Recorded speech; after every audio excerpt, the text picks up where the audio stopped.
bienvenue, que Dieu vous bénisse abondamment. Dans 60 secondes, je vais commencer. Allez au bas de l'écran, partagez, invitez vos amis. Nous allons entrer dans les profondeurs des choses de l'esprit.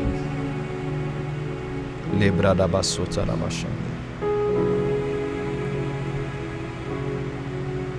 Baruch Abba Beshem Adonai.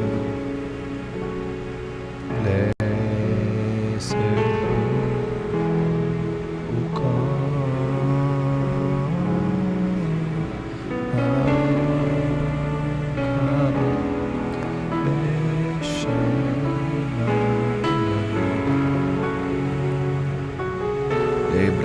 who Dites-moi à partir d'où est-ce que vous me suivez, puis je vais commencer. Vous me suivez à partir d'où comme ça?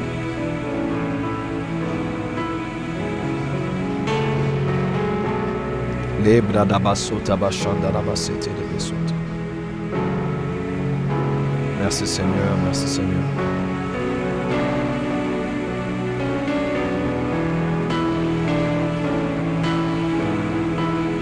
Merci Seigneur.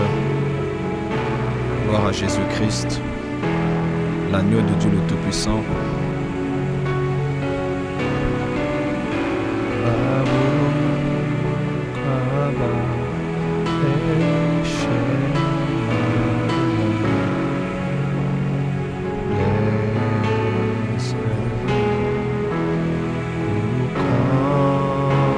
La gloire de Dieu est déjà là dans ta maison. Là où vous êtes confiné, la gloire de Dieu est en train de venir. Sois branché, sois connecté. Il y a quelque chose de fort que Dieu va libérer ce soir. Dans 60 secondes, je vais commencer. Thank you, Jesus. Merci, Seigneur. Faites-moi signe, tout est OK, la connexion est bonne? OK. Je ne sais pas voir le retour ici.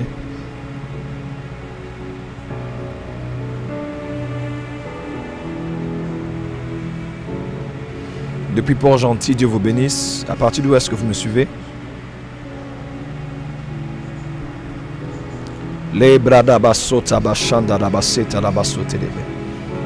République dominicaine, Dieu vous bénisse abondamment. Dieu ni saint. Allez au bas de l'écran, partagez le live, invitez vos amis. Que la gloire de Dieu vienne dans nos maisons ce soir. Depuis l'Haïti, Dieu vous bénisse. Depuis la Suisse, Dieu vous bénisse. Depuis le Gabon, Malalou, Dieu vous bénisse. Depuis le Gabon, Alpin, Dieu vous bénisse. Depuis la Suisse, Miami dos Santos. Depuis la Suisse, que Dieu vous bénisse. En ce jour, Saint-Esprit localise ma maison et le monde entier. Il en sera ainsi. Depuis la France, Célia, ma fille, Dieu te bénisse avec ton mari. Merci Saint-Esprit. Donnez-moi beaucoup de j'aime, partagez le live.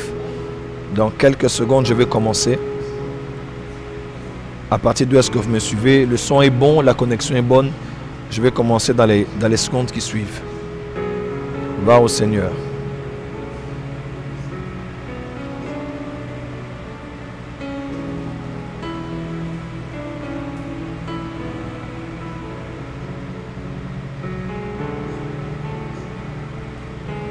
Gloire à Jésus-Christ.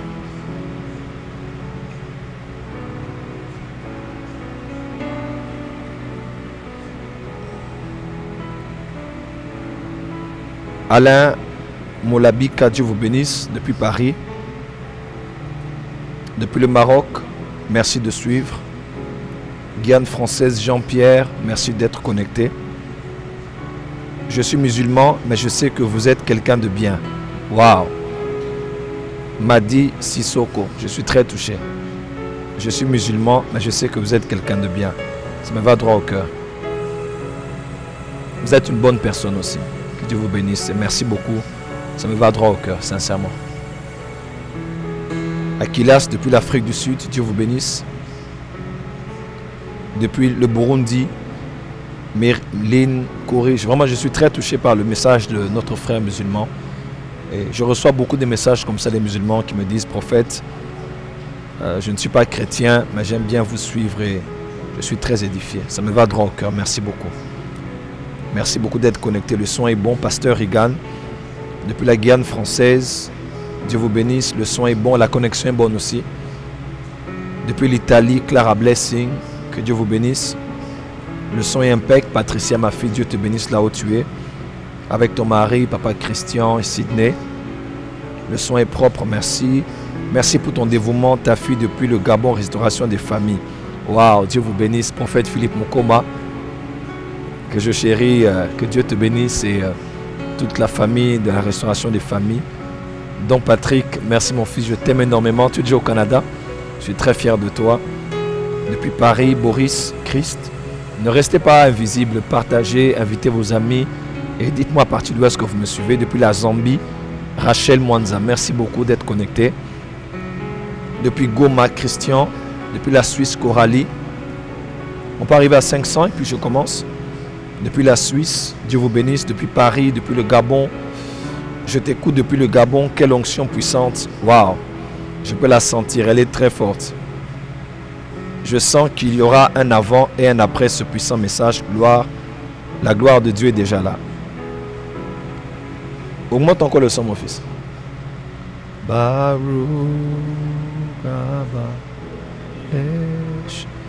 Il a pour cœur les brebis du Seigneur. Merci.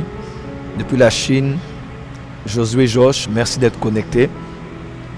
I saw you 2 times in my dream where you were anointed me. May God bless you and may His grace and His fresh anointing be released upon your ministry and your life in Jesus' name. Amen. Depuis Bordeaux, Sylvie, merci d'être connecté. Depuis Ottawa, Canada, merci d'être connecté. Madi Sissoko, depuis l'Allemagne, God bless you. Dédé Kazadi, Dieu te bénisse, prophète. Merci, je te vois juste entrer en ligne. Missionnaire Florent, comme d'habitude, Guyane française. On m'a posé la... Oui, vous êtes un homme bon. Waouh. Ça me va droit au cœur, merci beaucoup. Je ne sais pas comment vous voyez ça, mais bon. Si je le suis, que Dieu soit glorifié, qu'il nous aide à le ressembler par-dessus tout. C'est tout ce que nous cherchons tous les jours. Clémence, depuis le Togo. Voilà, je sais que Dieu est dedans ce soir. Gloire à Dieu. Prophétesse Grâce, Dieu te bénisse. Depuis la Suisse, God bless you. Jean-Yves Nsimba. Voilà, on va prier le Seigneur. Éternel Dieu de gloire, Dieu des armées, Dieu de notre Seigneur Jésus-Christ, Père de notre Seigneur Jésus-Christ, nous te célébrons ce soir pour le privilège et la grâce que tu nous donnes en ce dimanche soir d'être très nombreux à être connectés sur ce live. Nous prions pour que tu nous accordes la sagesse, l'intelligence, les mots qu'il faut afin que nous puissions communiquer ta pensée et ta volonté à ton Église. Ma prière est que le ministère des anges soit déployé et que ta gloire soit libérée en ces lieux.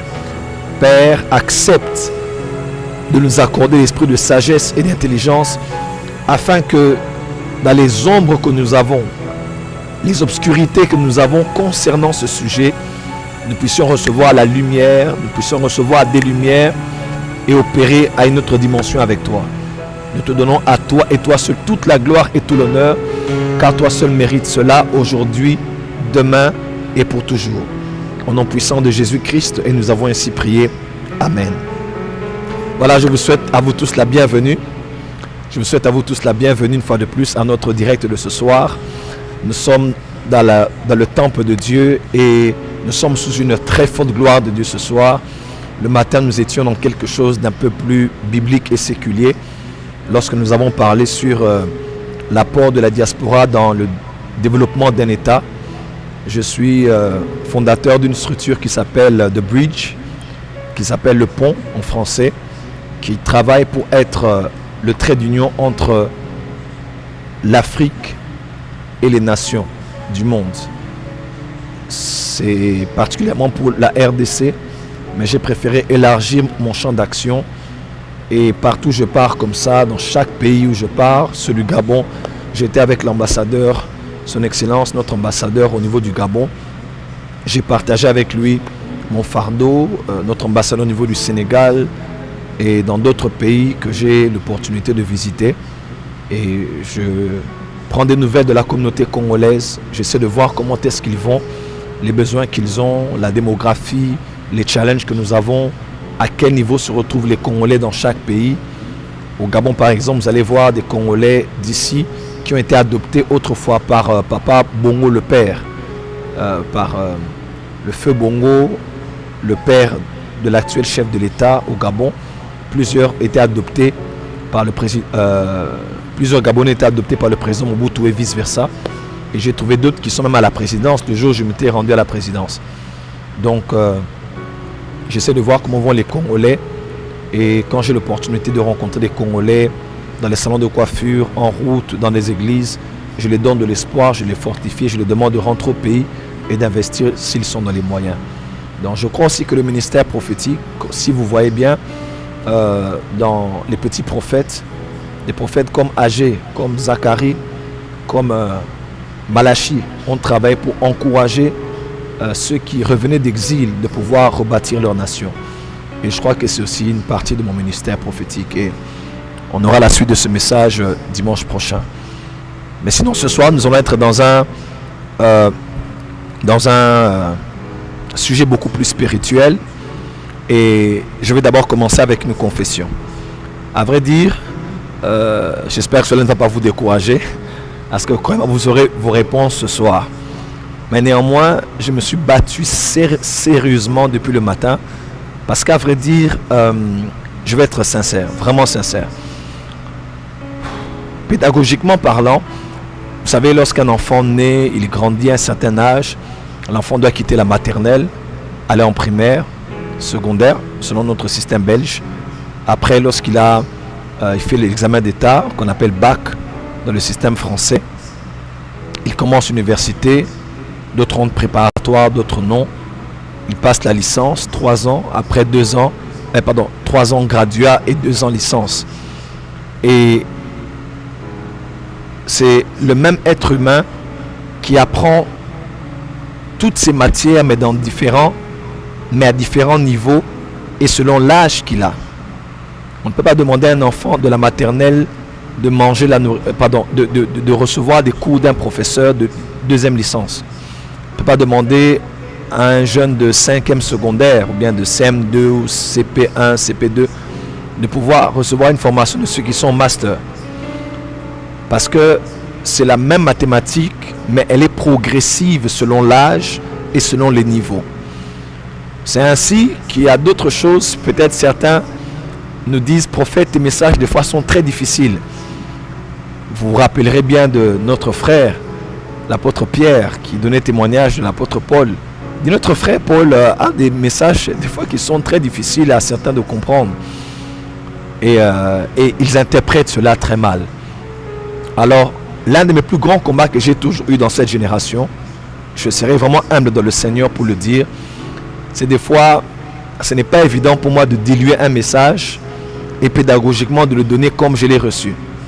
Voyez-vous, ça fait quelques années, par la grâce de Dieu, je suis l'un des hommes de Dieu francophones qui a donné, par qui Dieu est passé pour donner une lumière sur le ministère des anges.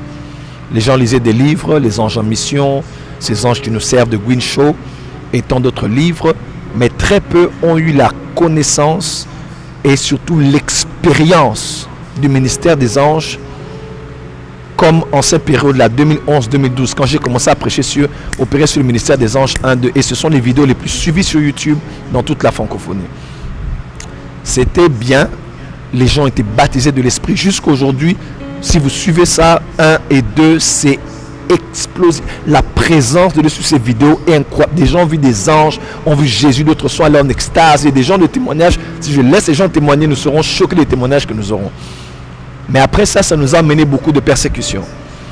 Parce que certaines personnes trouvaient mal certains témoignages que nous avions donnés à l'époque. Et même encore plus loin, qu'on a commencé à parler des expériences prophétiques. Et plusieurs qui suivent nos cultes, par exemple, par la grâce de Dieu, ça nous arrive d'être là et d'être mené en esprit ici et là, voir des choses qui se passent dans plusieurs coins du monde. Et plusieurs qui sont en direct maintenant vous diront, ils ont pris leur avion, ils sont venus à Kinshasa, mais Je les ai emmenés chez eux à la maison, je les ai décrit leur appartement, leur avenue et tout ça. Mais lorsqu'on a commencé à expliquer ces choses, ça n'a pas été évident parce que beaucoup de gens qui nous ont taxés de occultistes, ésotériques, voyages astrales et ainsi de suite, ont mal compris nos propos. Ils ont mal interprété nos propos. Et le diable aussi a profité pour carrément dire aux gens, on ferme les yeux sur ça, c'est le culte des anges, c'est le mysticisme, c'est l'occultisme.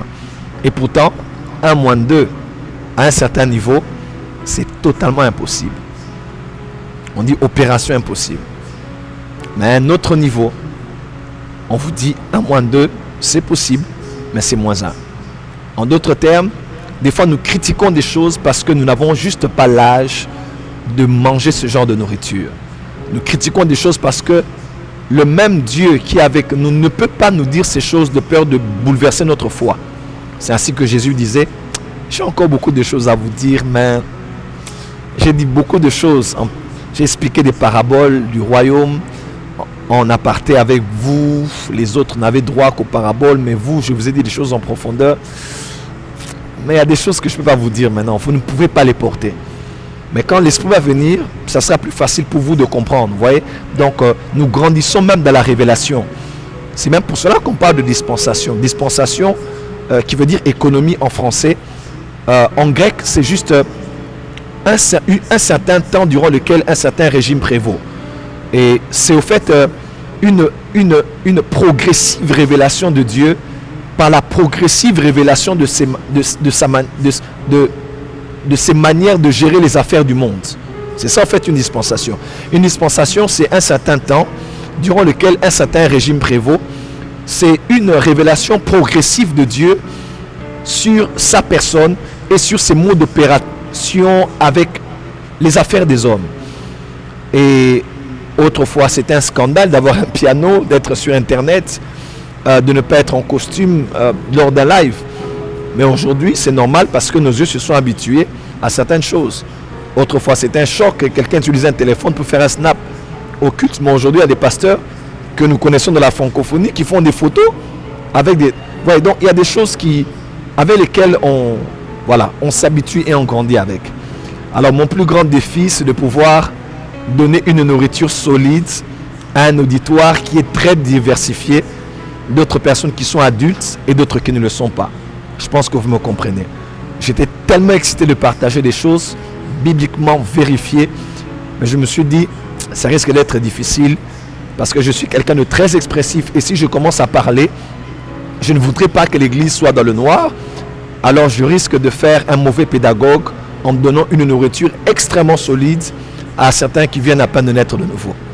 Donc, dans une église, je peux le faire, chez moi à l'église, mais je crois qu'avec sagesse sur Internet, je ne commettrai pas cette erreur. Mais néanmoins, je vais parler un peu et j'aimerais surtout que vous puissiez poser des questions. Voilà, je pense que l'un des fils est là.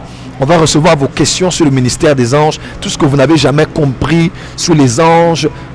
Vous allez être bref, vous allez être poser aussi des questions qui vont édifier tout le monde, même si vous en avez déjà les réponses. Ou si vous voulez qu'on puisse vous donner une plus grande lumière sur le sujet, je crois que Dieu peut nous faire grâce. J'aimerais néanmoins dire certaines choses avant de commencer. Ce soir, restez connectés, la gloire de Dieu est là. Et je sens que Dieu fera de très très très grandes choses pour la seule et unique gloire de son nom. Je vais peut-être commencer avec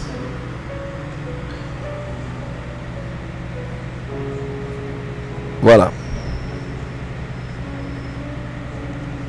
Voilà. Je reçois.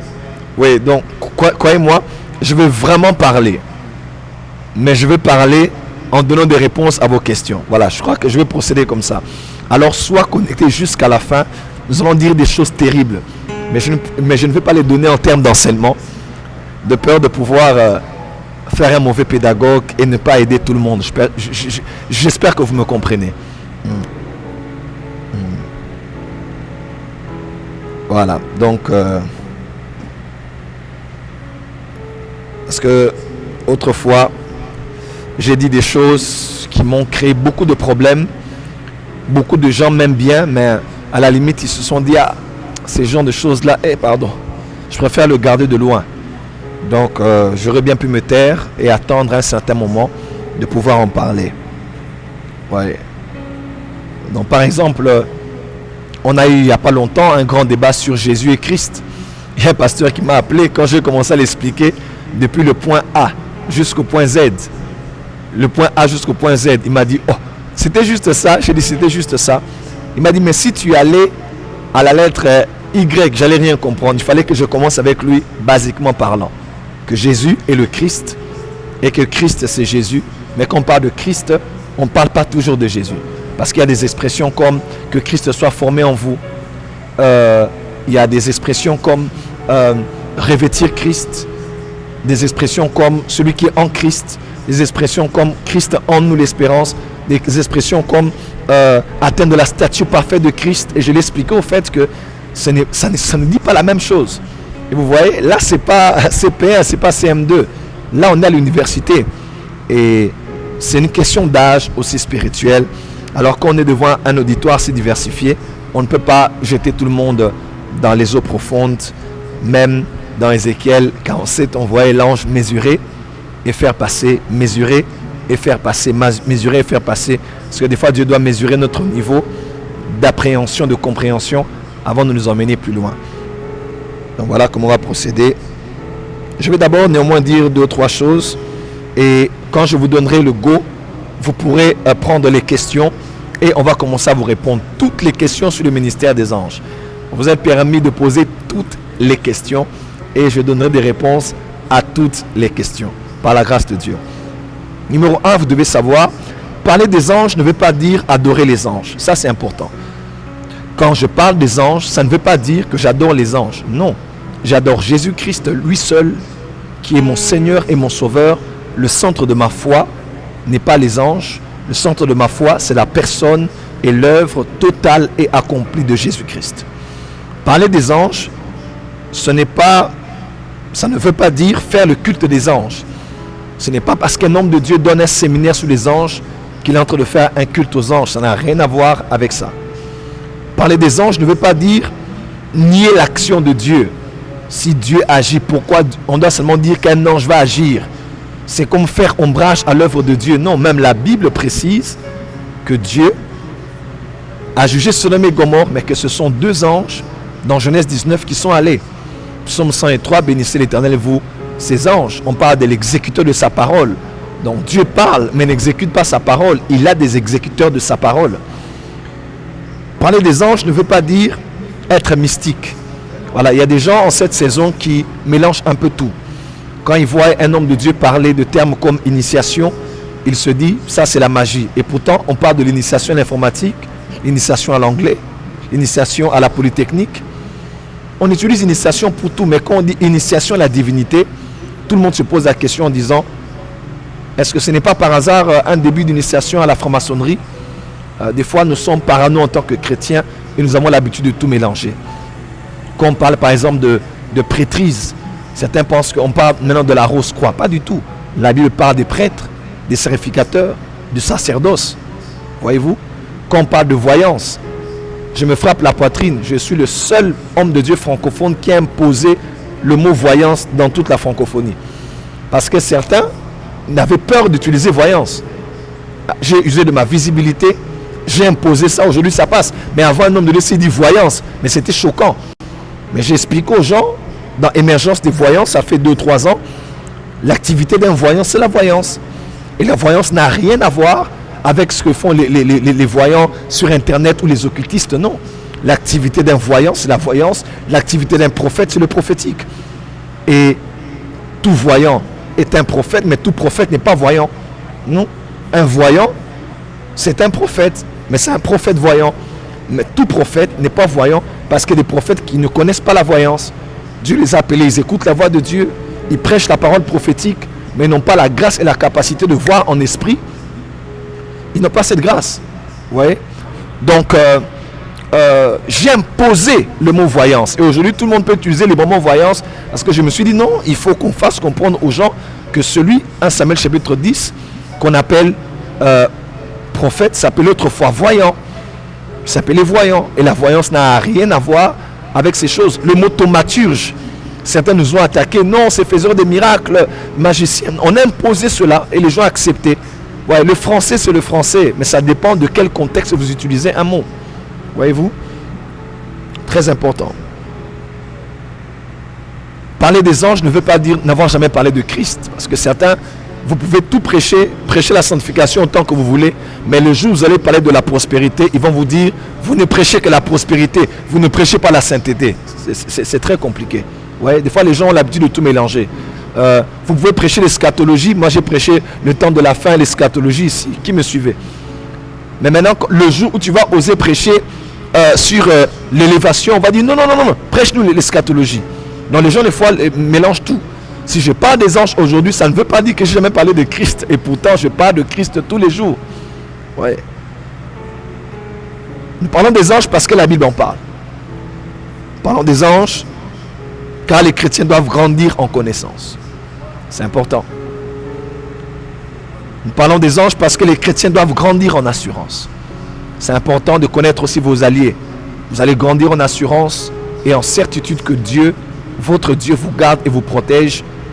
Et autant un ministre est protégé avec quelques éléments de la police ou de l'armée à cause de son rang de ministre, de sa fonction ministérielle, autant moi qui suis ministre de la réconciliation, 2 Corinthiens 5 versets 17, 18 jusqu'à 20, parce que j'ai le ministère de la réconciliation, j'ai aussi des anges qui me protègent dans ce ministère.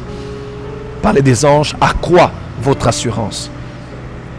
Parler des anges, nous parlons des anges parce que les gens doivent connaître Dieu et son mode de fonctionnement. Vous êtes enfant de Dieu, serviteur de Dieu. Vous ne pouvez pas vivre les choses juste par hasard. J'ai prié, Dieu a agi. J'ai déclaré, l'argent est apparu. Non, ça c'est pour les enfants. Ce sont les enfants qui agissent par hasard. Ce sont les enfants qui font des choses par hasard. Il s'est lancé et ça marchait. Les grands, les adultes connaissent la méthodologie, les procédés, comment faire que ces choses arrivent. Je disais aux gens, quand tu as le don de miracle et que tu es encore enfant dans les choses de l'esprit, tu pries pour les paralytiques et ils marchent par la foi.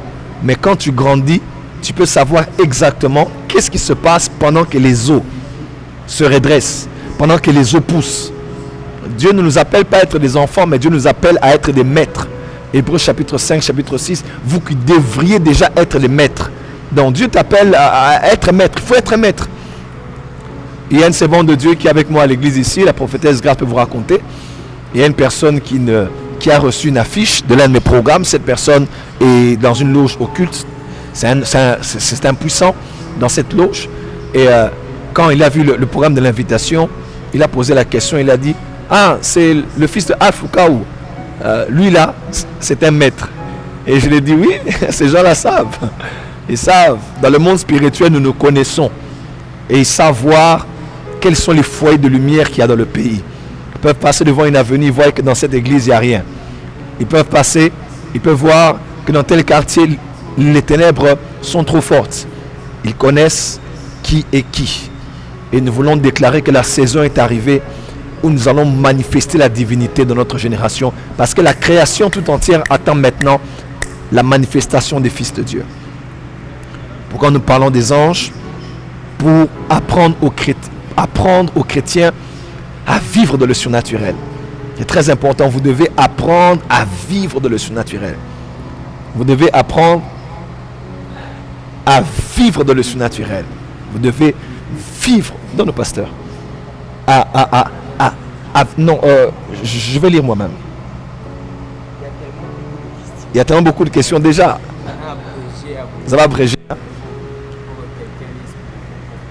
Ok, quelqu'un va lire pour moi, d'accord. Donc, nous parlons des anges parce que ce sont des êtres spirituels. Et nous apprenons aux chrétiens comment vivre dans le surnaturel. Et vivre dans le surnaturel, c'est bien. C'est bien. Vous devez avoir des expériences surnaturelles. Vous devez vivre au-delà du matériel, au-delà de la matière.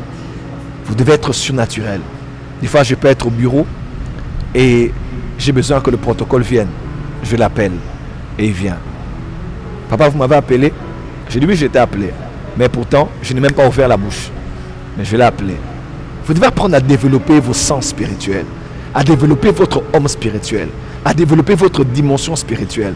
J'ai beaucoup aimé le pasteur Chris Oyakhilome, mais une fois, dans sa conférence des pasteurs à Runberg, à Johannesburg, Et il prêchait, il a dit un jour, il devait écrire, son iPad n'était pas là et son stylo n'était pas avec lui. Il a un stylo qu'il aime beaucoup utiliser.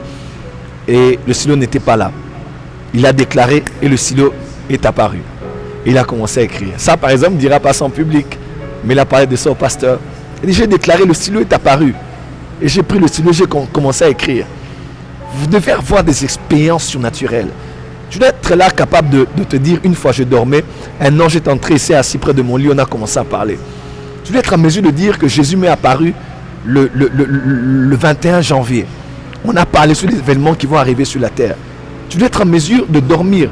Pas dormir comme ayant été jeté comme un sac de foufou, de manioc ou de maïs. Donc on te prend, boum, sur le lit, tu dors jusqu'au matin, pas de songe, pas de vision, pas de révélation. Non. Tu es un non spirituel. Tu dois avoir des expériences. Des fois, tu es juste là, assis comme ça, tu sens la gloire de Dieu. Tu sens la présence de Dieu. Tu dois avoir des expériences spirituelles. La force du christianisme réside dans les expériences de la puissance de Dieu. Écoutez ce que l'apôtre Paul dit. Il dit, ma parole et ma prédication ne reposaient pas sur le discours persuasif de la sagesse humaine, mais sur une démonstration d'esprit et de puissance, afin que votre foi ne soit pas basée sur la sagesse des hommes, mais sur la puissance de Dieu. Il dit, afin que votre foi ne soit pas fondée sur la sagesse des hommes, mais que votre foi soit fondée sur la puissance de Dieu.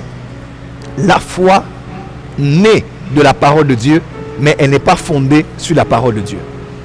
Je répète, la foi émane de la parole de Dieu, mais la foi n'est pas fondée sur la parole de Dieu.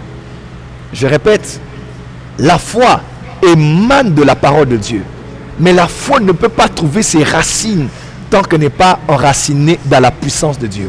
Afin que, pourquoi je démontrais la puissance alors que les autres parlaient trop? Pourquoi je paierais des miracles? Lisez Romains 15, par la puissance de l'esprit, par la puissance des miracles, par la puissance des signes et des prodiges. J'ai répondu abondamment l'évangile. Pourquoi l'apôtre Paul parle-t-il ainsi? Parce que il démontrait la puissance afin que la foi des chrétiens ne soit pas fondée sur la parole. Non, la foi n'est pas fondée sur la parole. La foi est fondée sur la puissance de Dieu. C'est la Bible. La foi vient de ce qu'on entend vient de la parole de Christ. La foi naît de la parole de Dieu, mais elle est fondée sur la puissance. En d'autres termes, tant que tu n'as pas des expériences de la puissance de Dieu dans ta vie, tu auras une foi théorique. Tu as lu ce que Dieu a fait pour Élisabeth. Tu as lu ce que Dieu a fait pour Anne. Tu as lu ce que Dieu a fait pour Paul. Tu as lu ce que Dieu a fait pour Pierre. La foi est venue. Mais tant que cette foi n'est nourrie que par la Bible, sans que tu ne vives toi-même des expériences, ta foi n'aura pas de racines. Mais c'est quand toi-même tu as expérimenté le verset qui dit, parce que maître, nous sommes guéris. Jésus, il a touché le lépreux, il a dit oui, je le veux, sois pur. Et j'ai prié, j'ai aussi été guéri, tu vois. Donc la foi est venue par la parole, mais ta foi devient réelle quand toi-même tu as des expériences de la puissance de Dieu. Voilà pourquoi nous disons, enfants de Dieu, nous parlons des anges parce que tu dois aimer la vie de l'esprit. Tu dois aimer le surnaturel. Tu dois croire que ces choses se passent ainsi. Il faut que j'ai des expériences avec Dieu. Et beaucoup de gens s'étonnent. Moi, j'aime parler de moi parce que je ne parle pas de moi pour ma publicité, mais parce que je ne peux que parler des choses que je vis. Aujourd'hui, je peux être sur la chair, un estrade avec n'importe quel homme de Dieu sur la terre. Pasteur Chris Eklo, mais pasteur Benny Hinn, que j'honore, les pères, les hommes de Dieu.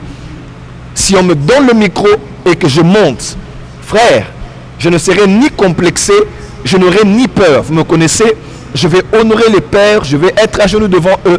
Mais après, je lèverai la voix et je dirai, mon Dieu descend. Tu sais pourquoi?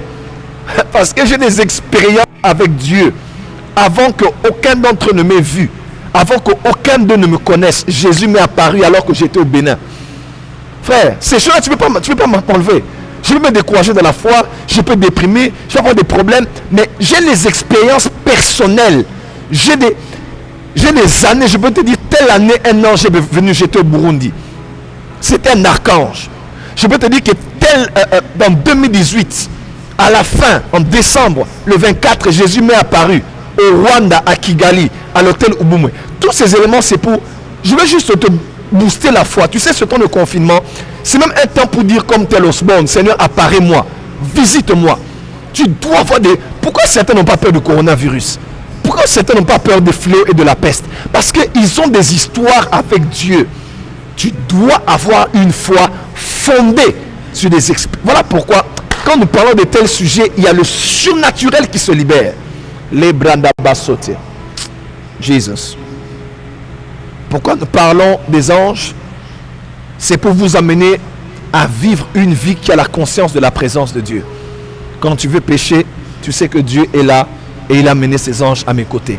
Je ne peux pécher parce que les regards des anges sont sur moi. Nous parlons des anges afin que les chrétiens vivent avec la conscience de la présence de Dieu et de sa protection. Très important. Et aujourd'hui, je vais essayer de voir comment je procéderai la prochaine fois. Mais aujourd'hui, je vais répondre aux questions que vous avez concernant le ministère des anges. Soyez concis. Est-ce qu'il y a déjà des questions? Ok. Oui. Jésus est là. Bonsoir Daddy. La première question nous a été posée par le frère Lionel. Mon frère, tu sais que mon fils, tu sais que tu bégayes? Aujourd'hui, je ne peux pas bégayer. Tu ne peux pas bégayer? Mon Dieu va t'aider. Ok, Ok, ne bégaye pas. Hein? je vais pas bégayer. Donc, qui sait si aujourd'hui que tu guériras de ton bégaiement? Ouais. Amen. Amen, papa. Ok. Lionel Banza demande comment est-ce que les occultistes peuvent voir le futur ou l'avenir? Non, nous parlons des anges. La deuxième question nous vient de la sœur Dorée. Chaque ministre a-t-il un ange qui opère avec lui? Chaque ministère a-t-il un ange qui opère avec lui? Oui, bien évidemment, parce que chaque ministère a l'onction. Chaque ministère a un ange qui opère avec lui, pour la simple et unique raison que chaque ministère a des anges avec lui et a l'onction avec lui. J'aimerais que vous puissiez savoir quelque chose. Dans la définition de l'onction, l'onction, ce n'est pas juste la puissance de Dieu accordée à un homme pour accomplir un but divin. L'onction, c'est aussi la présence des anges de ta mission avec toi. Je répète, l'onction, c'est aussi la présence des anges de ta mission avec toi. J'insiste, l'onction, par définition, l'onction, c'est aussi la présence des anges de ta mission avec toi. Lorsque un homme est établi ministre par le gouvernement congolais, il lui est donné une sécurité appropriée à cause de sa fonction. Il est un homme fait de chair et de sang, tiré du milieu des hommes, du milieu de la population congolaise, mais le moment où, par décret présidentiel, cet homme est établi et nommé ministre, il a un aura qui l'entoure. C'est comme même le chef de l'État, tu peux l'avoir connu avant, mais après, quand il est nommé chef de l'État, il prête serment, il y a comme quelque chose de surnaturel autour de lui, qui fait que tu ne peux plus le parler comme tu le parlais avant, parce que la dignité, comme on disait pour la sacrificature, lui a été accordée. Alors, on vous donne quoi? Une charge en tant que ministre, mais on vous donne aussi de la sécurité pour vous protéger. On vous donne un budget pour vous accompagner. Écoutez-moi, l'onction, c'est la présence des anges. Aussi simple que cela peut paraître. L'onction de la guérison, c'est la présence des anges de la guérison avec quelqu'un. L'onction de la prospérité, ce sont les anges qui opèrent dans les communes du royaume avec cette personne. Regardez avec moi. Luc 4, Matthieu 4, c'est exact. Dans Matthieu 4, quand vous voyez la tentation du désert, lorsque Lucifer a commencé à tenter notre Seigneur pour la 3e fois, la Bible déclare, lorsque Satan est allé loin du Seigneur, les anges vinrent et le servirent. Les anges sont venus et ont servi le Seigneur. Dès que Lucifer est parti, attendant un moment favorable, les anges sont venus et juste après ça, il est allé prêcher l'évangile, il allait prêcher la bonne nouvelle. Il a commencé à prophétiser sur le territoire de Zabulon et de Nephtali. Il a fait l'appel à Pierre et à Jean au bord du lac de Galilée. Et Luc, qui n'était pas disciple de Christ mais de Paul, explique au fait qu'est-ce qui s'était passé. Lui, autrement, il dit dans Luc 4, lorsqu'il parle du même récit, il ne dit pas que les anges vinrent pour le servir lorsque Lucifer est parti. Mais Luc dit, Jésus-Christ sortit de là, revêtu de la puissance de l'Esprit, et sa renommée s'est répandue. Vous allez voir dans Luc 4, verset 14. C'est pareil. L'un dit, les anges vinrent, l'autre dit, il est sorti avec la puissance. L'un a parlé des anges, l'autre a parlé de la puissance. Parce que c'est aussi simple que ça. La puissance avec laquelle il était parti, c'était la présence des anges qui opéraient. Et Jésus-Christ, vous allez voir, quand il est né, il y avait des anges qui étaient manifestés. Lorsque il était dans le désert, il y avait des anges. Quand il était à Gethsemane, il y avait un ange qui était venu. Lorsqu'il était mort, il y avait des anges. Quand il est ressuscité, il y avait des anges. Comme à chaque étape, il y avait comme des anges avec lui pour l'accompagner. Les anges, au fait, c'est ce dont Luc a parlé en disant que la puissance l'avait accompagné. Quand quelqu'un dit je sens l'onction, c'est en fait la présence des anges avec lui. Et quand quelqu'un perd l'onction, il perd les anges de sa mission. Est-ce qu'un homme de Dieu qui a un ministère a des anges avec lui? Oui, pour la simple et unique raison, parce qu'il a l'onction de ce ministère. La sœur Grace demande comment savoir si un ange est avec toi. Comment savoir si un ange est avec toi? C'est comme quelqu'un qui a posé la question, comment savoir que la présence de Dieu est avec toi?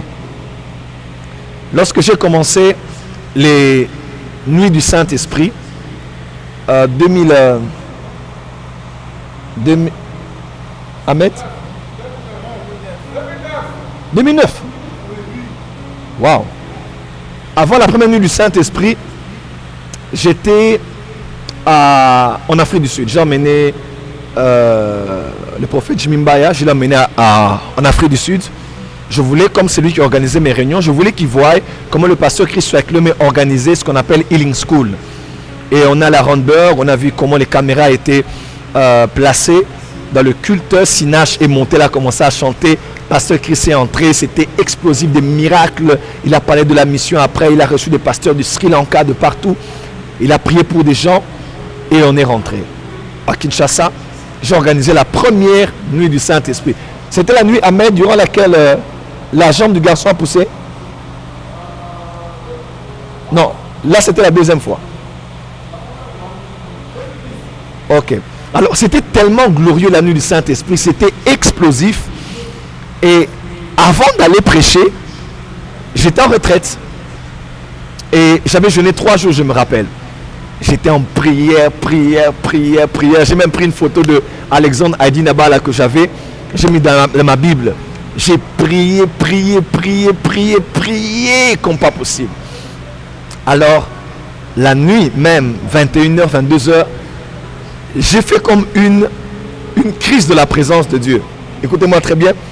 J'avais l'impression que la présence de Dieu m'avait quitté. Je sentais plus la présence de Dieu, je sentais plus que Dieu était là, je sentais plus. Je dis Seigneur, je sors de la retraite, mais je ne sens pas le feu dans mes mains, je ne sens pas la chaleur dans mon corps, je ne sens rien. Ça vous est déjà arrivé? J'ai préparé 3 jours, j'ai pris la photo de la Dinabala. Seigneur, Dieu de la Dinabala, utilise-moi puissamment dans le guet, parce qu'on avait pris toute une salle, on avait mis des malades qui avaient des papiers avec des inscriptions de leur maladie dessus. Les médias étaient là, tout le monde était là. Et moi, je dois aller prier pour des gens. Le feu que je sens là, je ne l'ai pas senti. La chaleur sur le corps, je n'ai pas senti. On est venu me chercher. Je suis allé à Lolo la crevette. Frère, je ne sentais absolument rien. J'entre et je vais d'abord commencer par la salle de Healing Room. Je monte les escaliers avant d'entrer dans la salle principale. Je monte et les gens dans la grande salle voyaient par les écrans géants comment je priais pour les malades dans la salle. Et à peine entré, je pense qu'il y avait un garçon, Ahmed, si tu peux te rappeler, ce garçon était sourd et muet. Je crois qu'il avait 5 ans. C'est la seule Nora qui l'a présenté d'ailleurs. C'est un enfant, il a commencé à entendre les bruits de baffes. J'étais venu, je ne sentais rien. Quand je l'ai touché, je suis passé. Les miracles ont commencé à se manifester. Et quand je suis entré dans la grande salle, on m'a emmené ce garçon. Et ce garçon entendait. Ce garçon commençait à parler. Il avait, je crois, 5 ans, 6 ans. Je pense même que je peux trouver les photos sur la page de GFT Ministries. Tout le monde était dans l'ébullition. Et quand quand je suis rentré à la maison, j'ai dit, mais je ne sens rien. Je n'ai rien senti d'une présence de Dieu. Mais pourtant, il y avait des miracles incroyables. À l'époque, je me rappelle, j'appelle le pasteur Marcelo Tunasi. Et je l'ai appelé, j'ai dit, mon cher, regarde un peu ce que j'ai vécu ici. On était à la nuit du Saint-Esprit et j'étais en retraite parce qu'on partageait beaucoup sur l'onction. Et je suis allé. Sincèrement, je ne sentais même pas le feu et l'onction et la chaleur sur moi. Et il m'a dit une parole. C'était Dieu qui parlait vraiment par lui. Il m'a dit, Dieu voulait que tu ne sentes rien, afin que la prochaine fois, tu puisses plus avoir confiance en la conscience du fait qu'il soit là, au lieu de placer ta confiance aux sensations que tu devais avoir. Et Dieu a parlé à mon cœur après ça. Il m'a dit, l'onction n'est pas une expérience, l'onction est une conscience. Ouais. L'onction, c'est pas une expérience, c'est pas tu es là parce que tu sens le feu. Oh, je sens l'onction est là. Non, ça c'est pour les enfants. Lorsque maintenant tu grandis dans les choses de Dieu, tu dois arriver au niveau où tu ne sens pas l'onction, mais tu es conscient que l'onction est là. Tu ne sens pas le feu dans les mains avant de prier pour un malade, pour sa guérison, mais tu es conscient que Dieu t'a donné le don de guérison. Quelqu'un me comprend? Tu ne sens pas le feu sur ton corps avant, ou comme du feu sur ton corps, le tremblement, avant de prier pour un mort, pour savoir que l'onction est là. Non, tu as la conscience que Dieu t'a donné le don de miracle et tu agis par la foi. Et pour répondre à la question, comment savoir que l'ange est avec toi? Tu n'as pas besoin de sentir quelque chose, tu as juste besoin de croire. C'est une question de conscience et non une question d'expérience. Voilà. Le miel. Il veut savoir quelle différence y a-t-il entre les anges déchus et le démon. Il précise votre expérience valeureuse. Ok. Quelle différence y a-t-il entre les anges déchus et le démon? Pose encore mieux la question pour que tout le monde écoute. Quelle différence y a-t-il entre les anges déchus et le démon? Ok. Quelle différence y a-t-il entre les anges déchus et les démons? C'est tout un enseignement, je ne vais pas entrer par là. Je vous conseille de suivre l'un des messages sur YouTube, d'où viennent les démons. J'ai l'impression qu'on a effacé cette vidéo, je ne sais pas, je ne la trouve plus. Ou quelqu'un l'avait copié, mais sur un autre titre.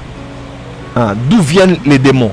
Ce message-là a bouleversé beaucoup de gens. Vous pourrez chercher, même sur la page Facebook, vous tapez Prophète Joël Francis Tatou. On peut vous sortir quelques vidéos, peut-être que vous allez retrouver cela. Il y a beaucoup à dire, mais je vais juste te donner un seul point. Les anges déchus ne possèdent pas le corps des hommes. Quelqu'un est avec moi? Un ange déchu ne possède pas un corps, mais un démon possède le corps. Deuxième différence, je vais peut-être m'arrêter là et je vais expliquer. Les anges déchus sont des êtres qui ont été avec Dieu. Déchus, Néphal, Néphel, en hébreu, d'où vient aussi le mot Nephilim, qu'on parle dans Genèse chapitre 6. On parle des êtres qui sont, qui ont été l'issue de la relation entre les fils de Dieu et les filles des hommes, les béné Elohim et les filles des hommes. Donc c'est le même mot déchu, être, en fait, tomber, être jeté de haut. Donc tomber. Et les anges déchus ont été avec Dieu. Lorsque Lucifer s'est rébellé, ils sont tombés avec Lucifer. Mais les démons n'ont jamais été en premier lieu des créations de Dieu. Donc un démon n'a jamais été au ciel avec Dieu. Alors qui sont les démons? Je vous donne une pensée biblique. Je vous donne une pensée de conviction et de déduction. Mais je vous donne aussi quelques propos de quelques juifs. Dans le judaïsme, les juifs croient en ça. Et même les premiers chrétiens de l'époque post-destruction du temple après l'an 70, vous allez même voir des grands pères apostoliques, les premiers théologiens juifs chrétiens ont même attesté cela. Et tous disent la même chose. Et j'avais eu cette lumière jusqu'au jour où, en faisant des recherches, j'ai découvert que c'était le cas. Lorsque les fils de Dieu ont connu les filles des hommes, ils se sont accouplés. Connaître dans Genèse 7, 6, excusez-moi, parle de violer, de prendre par force. Ils ont eu une race hybride qu'on a appelée les Néphilim. Et la Bible dit que ce sont les héros de l'Antiquité. Vous connaissez l'histoire de Hercule, Persée, même Alexandre le Grand. Alexandre le Grand était coaché par, je pense que c'était Socrate, c'était l'un des philosophes de l'époque. Et non, c'est pas Socrate, c'était... trouvez-moi comme ça, je vais être précis. Alexandre le Grand a été coaché par ce grand philosophe. Et sa maman lui a dit que Zeus lui-même, le dieu Zeus, m'a connu et tu es un demi-dieu. C'est par cette conscience-là que Alexandre le Grand s'est cru divin, demi-dieu, comme les dieux de l'Antiquité, comme Hercule, comme Persée, comme tous les fils, comme les demi-dieux que l'on a connus à l'époque. Et c'est vrai parce que dans leur civilisation, ils croyaient aussi que les dieux du Panthéon étaient descendus comme Poséidon de la mer, qui siège aussi dans le Panthéon, était venu, il a connu, si vous suivez le film Le Clash des Titans, vous allez voir le fils de Poséidon, le fils de Zeus et les fils de Chronos. Ouais. Ce sont des choses auxquelles ils croyaient. Ne vous perdez pas, suivez-moi très bien. Et ils ont eu ce qu'on appelle les Néphilim. Il y en a eu avant le déluge, il y en a eu après le déluge. Lisez dans Deutéronome. On se pose des fois la question pourquoi Dieu a l'air d'être un Dieu sanguinaire, génocidaire au travers de Josué. Dieu n'est pas sanguinaire, mais Dieu a ordonné qu'on détruise toutes les races hybrides qui étaient mi-homme, mi-ange. Je pense que quelqu'un me comprend. Mi-ange, mi-esprit mauvais. Et ces êtres humains-là, qui ont été avant le déluge, qui ont été après le déluge, à l'instar de Goliath et de ses frères, il n'était pas un homme normal. Et il semble même que Dalila, qui a fait tomber Samson, devrait être une Néphilim, parce qu'elle venait de Gaza. Elle venait de Gaza. Et vous allez voir dans le livre de Josué, Dieu avait ordonné qu'on détruise tous ceux de Gath, de Gaza et d'Asdod. Parce que là, il y avait des descendants des Néphilim. On se pose des fois la question, comment Samson endormi ne pouvait-il pas sentir comment on était en train de le couper les cheveux? Soit il avait trop fait l'amour avec elle, fatigué, il s'est endormi, mais je ne crains que ce soit le cas. Soit il avait bu et il était saoul, soit il était envoûté. Parce que c'est pas normal que quelque chose que tu as gardé depuis que tu es né, tu n'as jamais coupé tes cheveux, on te coupe tes tresses et tu ne sens rien. Probablement il y avait quelque chose de spirituel derrière et que Dalila était une Néphilim. Et jusqu'aujourd'hui, il y a encore des Néphilim. Et les démons sont tout simplement les esprits des Néphilim après leur mort physique. Period. Voilà. Didier. Donc lorsqu'un Néphilim meurt, son esprit, c'est ce qu'on appelle un démon. Voilà pourquoi ils finissent par toujours avoir besoin d'un corps, parce qu'ils ne peuvent survivre que dans un contexte corporel. Avec le temps, vous me donnerez raison.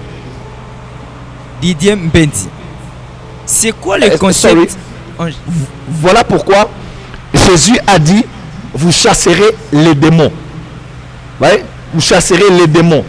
Parce qu'en fait, les démons, les Néphilim, c'est ce qu'on appelle la postérité du serpent. Dans le premier évangile caché dans Genèse chapitre 15, 16, Genèse 3, 16 a été accompli dans Jean 3, 16. Dans Genèse 3, 16, Dieu dit que je mettrai une inimitié entre toi et entre ta postérité et la postérité de la femme. La postérité du serpent, du diable, c'est tout simplement les Néphilim. C'est une race qui est venue pour empêcher à la postérité de la femme de naître. Voilà pourquoi il couchait avec beaucoup de femmes pour qu'il n'y ait plus de race pure. Et il est écrit que Noé trouva grâce aux yeux de Dieu parce qu'il était parfait. Et parfait en hébreu veut dire pur génétiquement, pur biologiquement. Pour la simple et unique raison, vous devez savoir pourquoi Noé n'a pas été détruit avec sa famille. Parce qu'il était le seul sur la terre qui était de race pure sur le plan génétique. Et Dieu a détruit toute la terre parce qu'il ne voulait plus que ces êtres continuent à vivre sur la terre. Et par lui, il a commencé à repeupler la terre. Et tous ces êtres qui sont morts, les esprits, sont restés dans la mer. Voilà pourquoi il y a beaucoup de types d'esprits dans le monde spirituel. D'autres sous la mer ne sont pas que des anges déchus, mais ce sont aussi des esprits sans corps, des néphilim, qui continuent à agir sur la terre et ici, mais qui cherchent toujours un corps où ils vont être, parce que hors de corps, ils n'ont pas la paix. On dit qu'un esprit mauvais sort, il manque la paix. Partout il parle, il ne trouve pas le repos. Il doit retourner pour entrer dans un corps. Parce que ces esprits-là vivent dans des corps, mais les anges déchus ne possèdent pas des corps. Je pense que quelqu'un m'a compris. Voilà. On avance. Ok. Didier Mbenzi. C'est quoi le concept ange gardien? C'est quoi le concept ange gardien? Ok. Tapez avec moi Avance Prophète. Voilà, je vais voir si les gens comprennent ici. Tapez, donnez-moi des likes, donnez-moi des j'aime, partagez le live. Invitez beaucoup de vos amis, invitez vos amis. On va, je vais entrer en profondeur ici. J'ai dit, je réponds à toutes vos questions.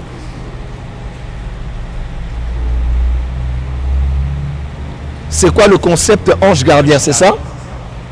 C'est quoi le concept ange gardien? Alors, le concept ange gardien se trouve principalement dans Matthieu 18. Vous allez voir, la Bible déclare, Jésus dit, gardez-vous de mépriser l'un de ces plus petits. Pourquoi? Parce que leurs anges, donc les anges de ces plus petits, voient continuellement la face de mon Père qui est dans les cieux. C'est de là en fait qu'on a tiré le concept ange gardien. C'est-à-dire, tout être humain aurait des anges qui lui appartiennent. Car leurs anges, il y a deux types d'anges. Psaume 91. Car il ordonnera à ses anges de te porter sur leurs mains de peur que ton pied ne heurte contre une pierre.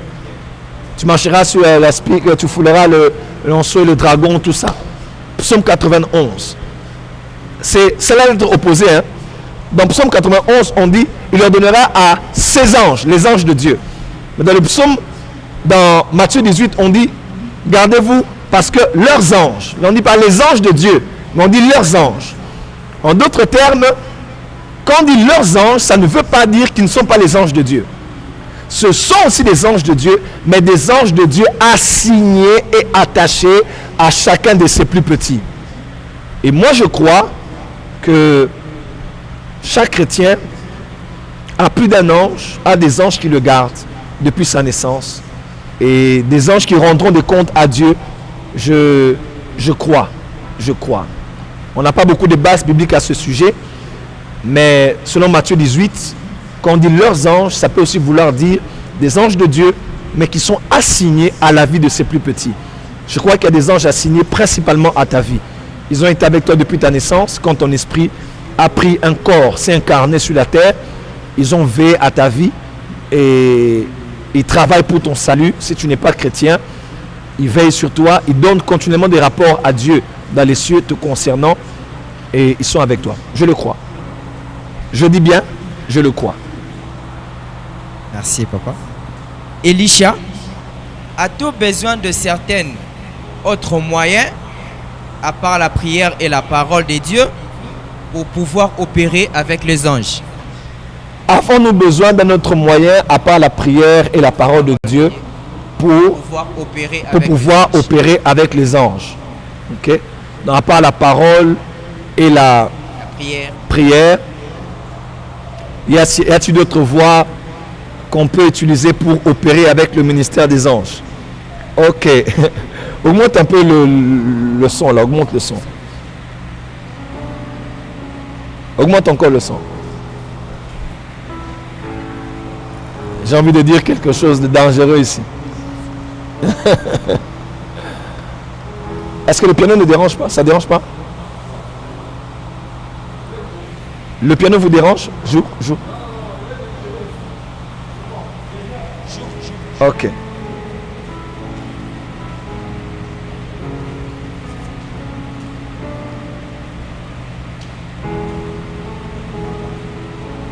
Voilà, il y a la sœur Judith Sagesse qui dit ici, elle dit, notre ange a-t-il notre ressemblance? L'exemple de Pierre, ok?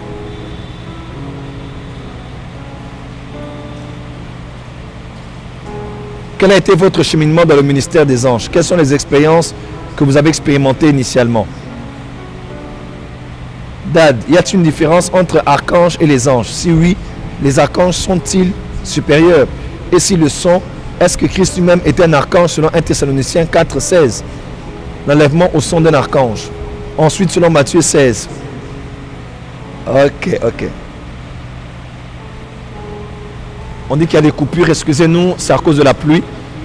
Et on va mettre le live cette nuit sur YouTube. Ce sera la vidéo enregistrée. Et il n'y aura pas de coupure.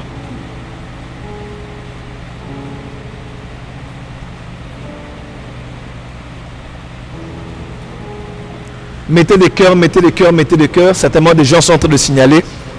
Mettez beaucoup de cœurs.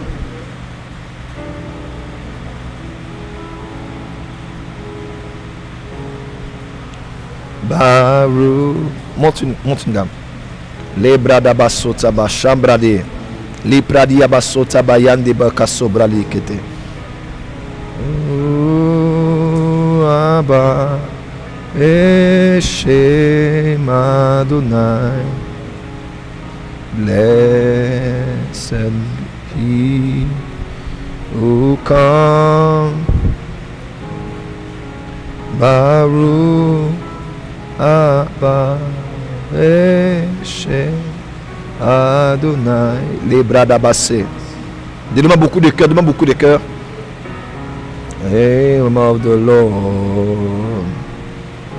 O Zambi Nanga Kita Yosala Shebrada Baseke Librada Basota Bayande Beko Sete.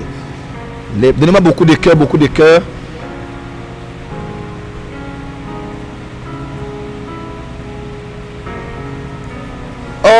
Ok.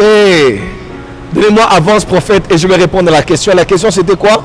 On dit à part la parole et la prière, que peut-on faire encore pour mettre les anges en action? Ok, j'aimerais dire des choses bien. Tape avec moi, avance prophète, avance prophète. Allez, ma main, ça vous a dit, mettez des cœurs bien aimés, s'il vous plaît, mettez des cœurs. Je sens la présence de Dieu ici, oh mon Dieu. La gloire de Dieu est là où vous êtes dans vos maisons. Aïe, aïe, aïe, aïe. Tapez juste avance prophète, avance prophète, avance prophète.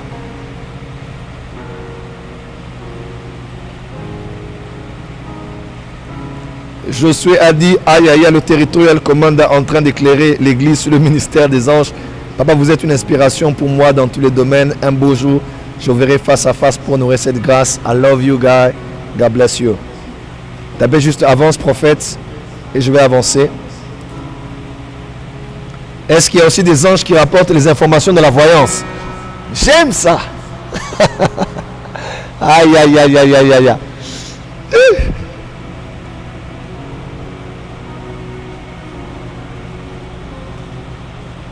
Tapez juste avance prophète, voilà.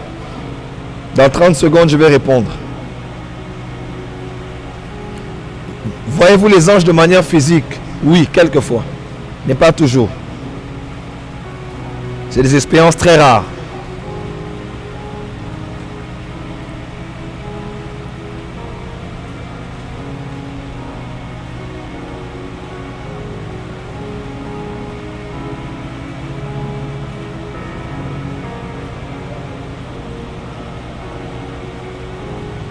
Ok. Alors, y a-t-il d'autres voies à part la prière et la parole pour mettre les anges en mouvement?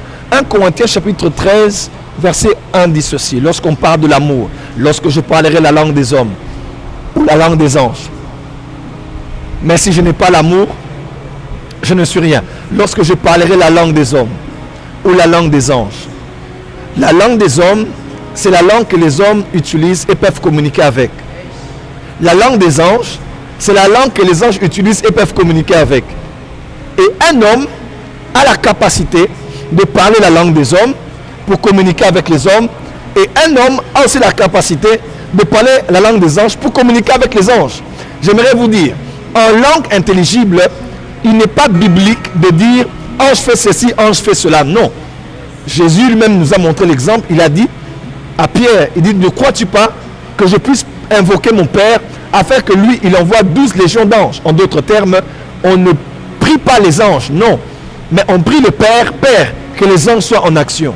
Mais il arrive un moment, il arrive un moment quand on est sous l'onction, quand la gloire de Dieu est là, et quand par l'Esprit, on entre dans la dimension de la langue des anges, on commence à parler aux anges et à communiquer avec eux. Et c'est dans ce langage-là qu'on donne aux anges des instructions. C'est dans ce langage-là qu'on peut entendre ce que les anges disent alors qu'ils sont en train d'opérer. Et moi, je l'ai expérimenté dans mon ministère. Il y a des fois, lorsque tu pries en langue, tu mets des anges en mouvement. Parce que tu parles dans la langue que les anges peuvent comprendre. Et la Bible déclare, lorsque Moïse est descendu de la montagne, nul ne pouvait le voir, le regarder en face. Pourquoi? Parce que la Bible déclare, il avait parlé avec Dieu. La gloire était tellement forte sur lui parce qu'il avait parlé avec Dieu dans la dispensation de la loi. Quelqu'un est avec moi? Il a parlé avec Dieu et la gloire l'a environné. Et dans 2 Corinthiens 4, on dit, ça c'est le ministère de la mort, de la loi, de la lettre qui faisait en sorte que Moïse puisse se couvrir. Mais nous, nous sommes dans le ministère de l'esprit. Un ministère, une dispensation beaucoup plus glorieuse où Dieu a inscrit sa loi dans nos cœurs. Et si Moïse a parlé à Dieu, il a parlé à Dieu et la gloire l'a revêtu, il est écrit, celui qui prophétise parle aux hommes, mais celui qui prie en langue parle à Dieu. En d'autres termes, de la même manière que Moïse parlait à Dieu, la gloire l'avait revêtu à l'époque de la loi, sans la gloire. Aujourd'hui, quand quelqu'un, les blando koso bralia damasa, parle en langue, il parle à Dieu, il y a une plus grande gloire qui vient sur lui. Et en ce moment-là, les anges de Dieu sont en action et ils prennent les instructions et ils se mettent déjà en opération.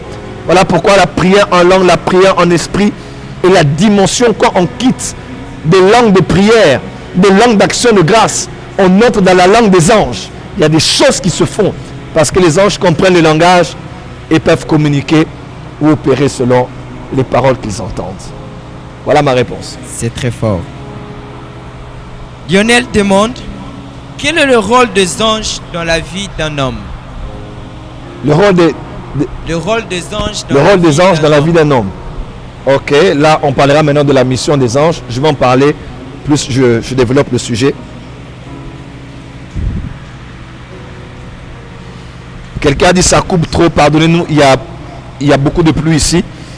Et cette vidéo sera mise aussi sur YouTube. Donc, mais restez connectés, ne quittez pas le live, on est ensemble. Yes.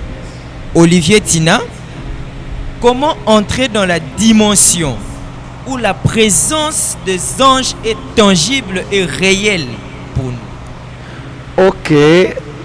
Comment entrer dans la dimension où la présence des anges est tangible et réelle? Sincèrement, je vous parlerai de deux choses.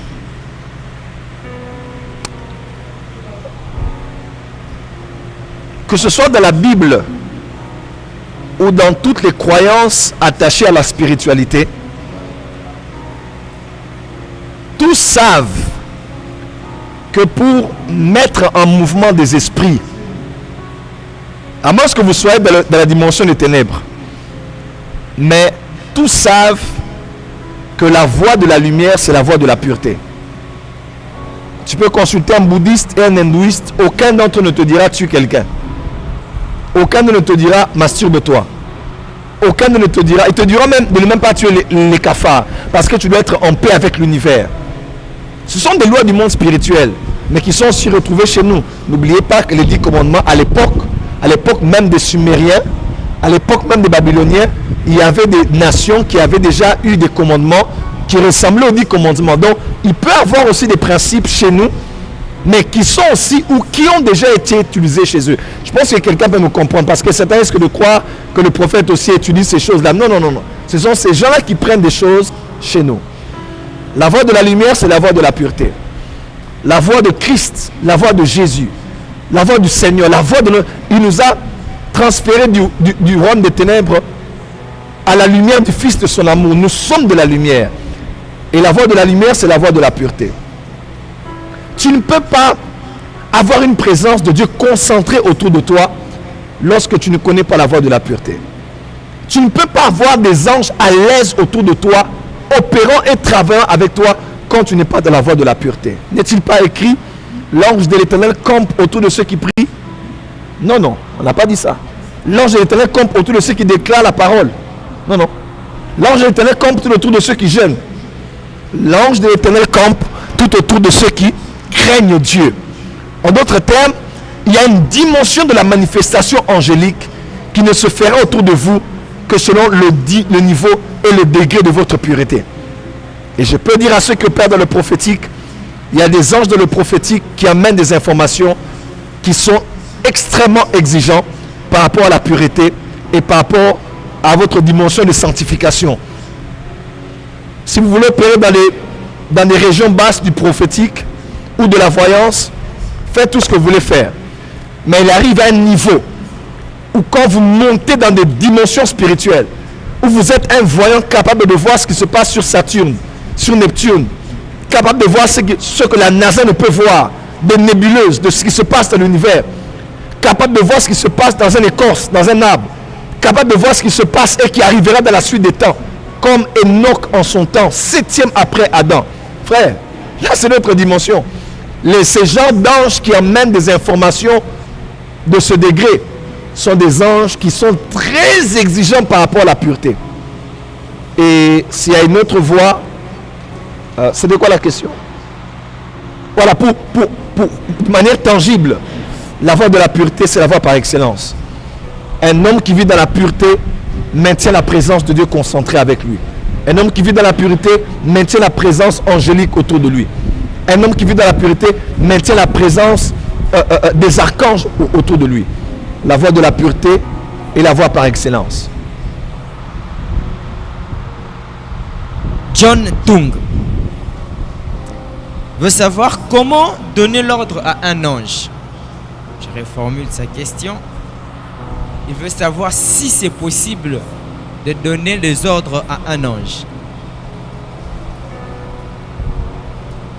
Pardon? John Tung veut savoir si c'est possible de donner l'ordre à un ange. Si c'est possible de donner l'ordre à un ange, oui et non. Non, parce que ce n'est pas biblique. Oui, parce que ça peut arriver.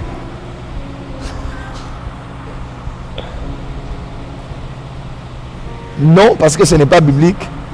Mais oui, parce que ça peut arriver. Je peux avoir d'autres questions?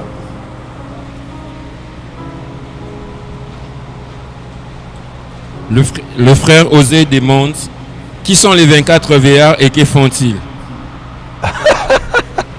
Qui sont les 24 vieillards? Waouh!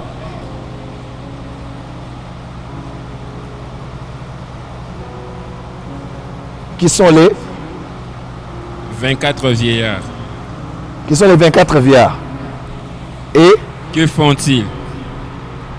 Qui sont les 24 vieillards et que font-ils?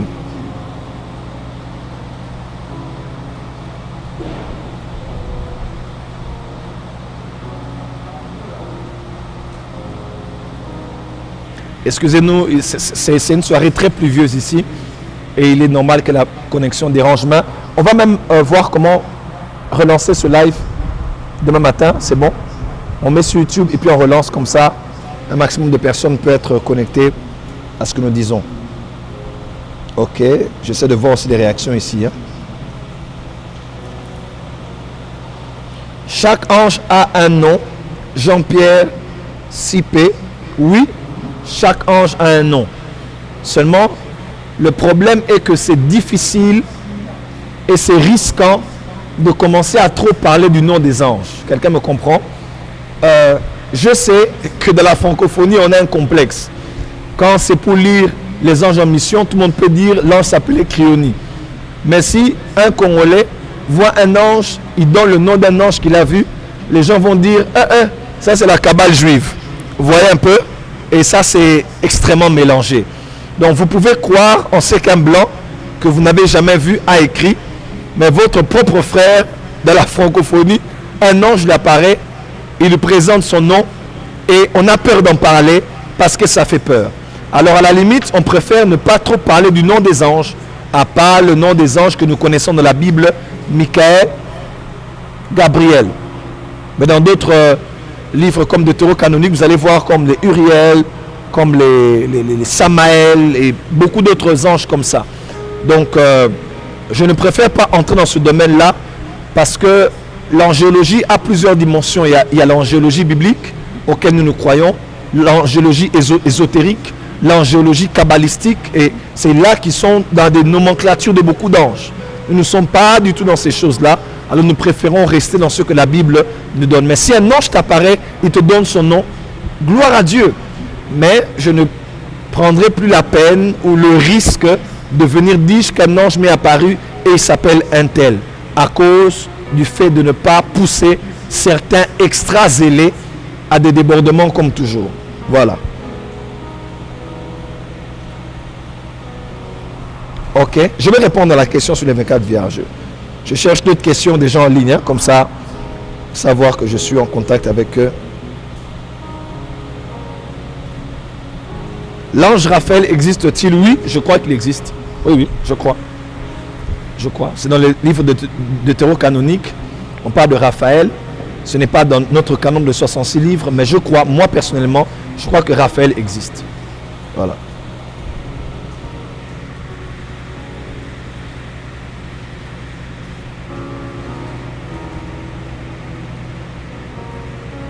Les 24 VR, ok.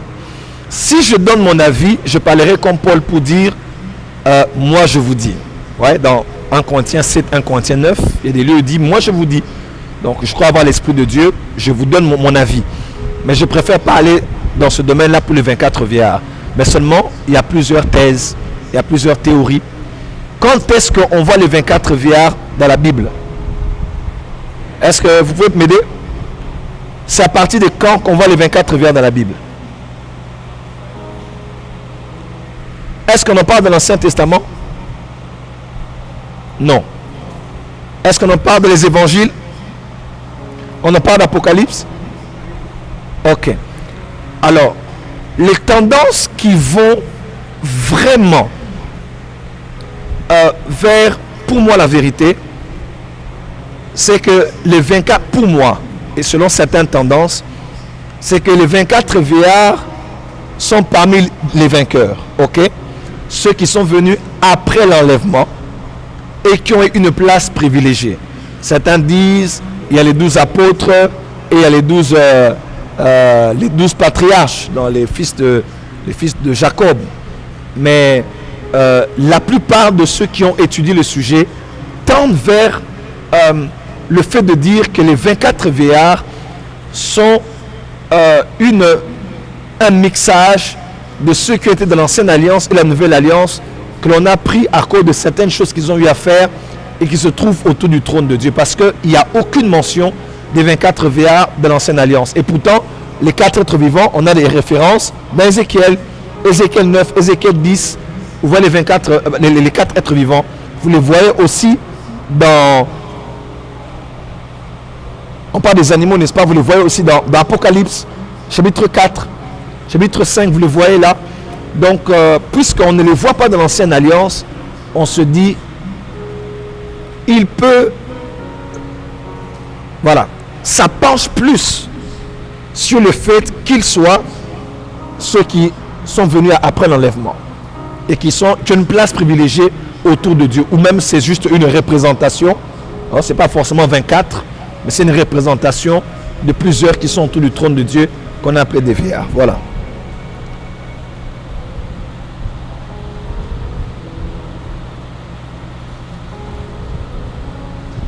Ok. Il y a une autre question. Les anges peuvent-ils être catégorisés? Un ange peut-il diriger un archange? Y a-t-il une différence entre les archanges et les anges? Ok. Voilà.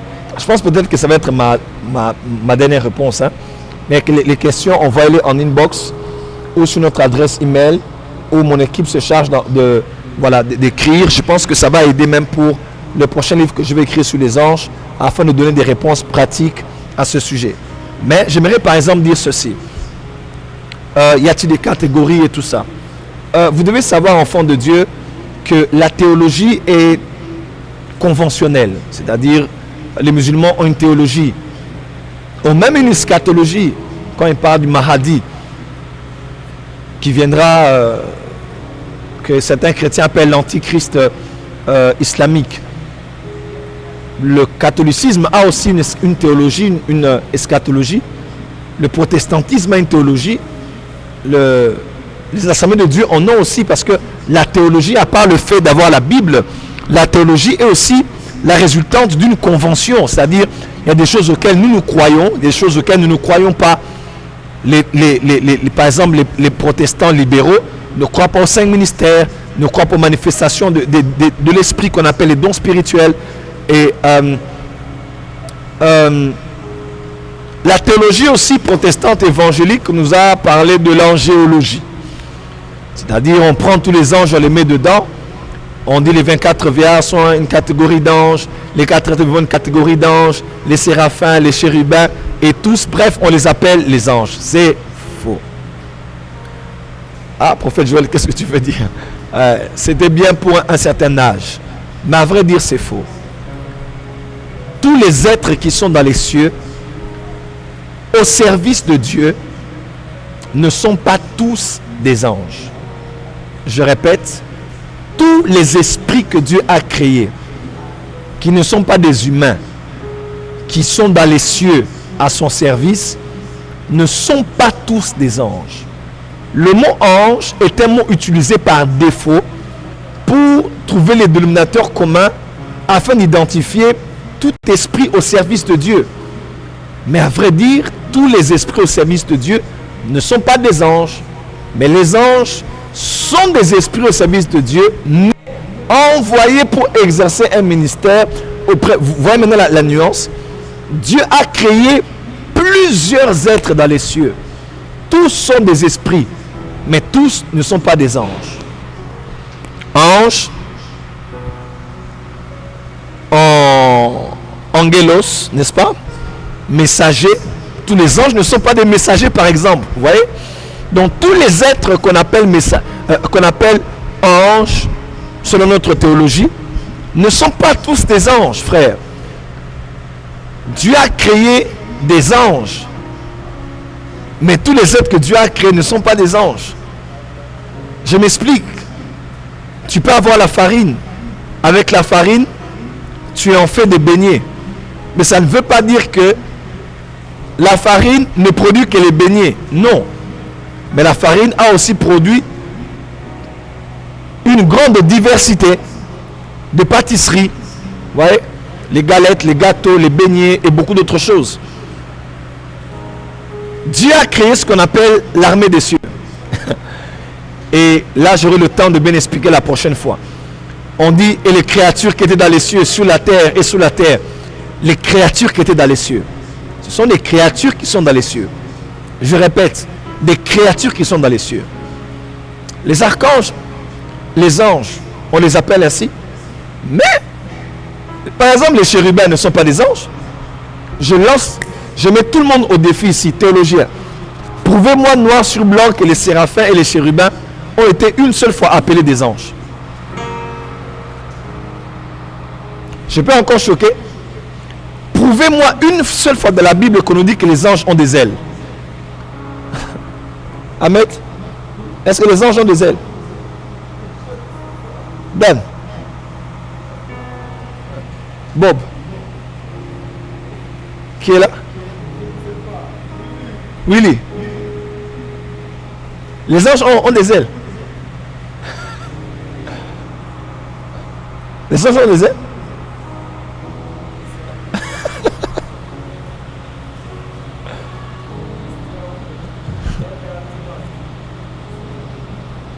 Est-ce que les anges ont des ailes? Je vous lance au défi. Donnez-moi un seul verset qui montre que les anges ont des ailes.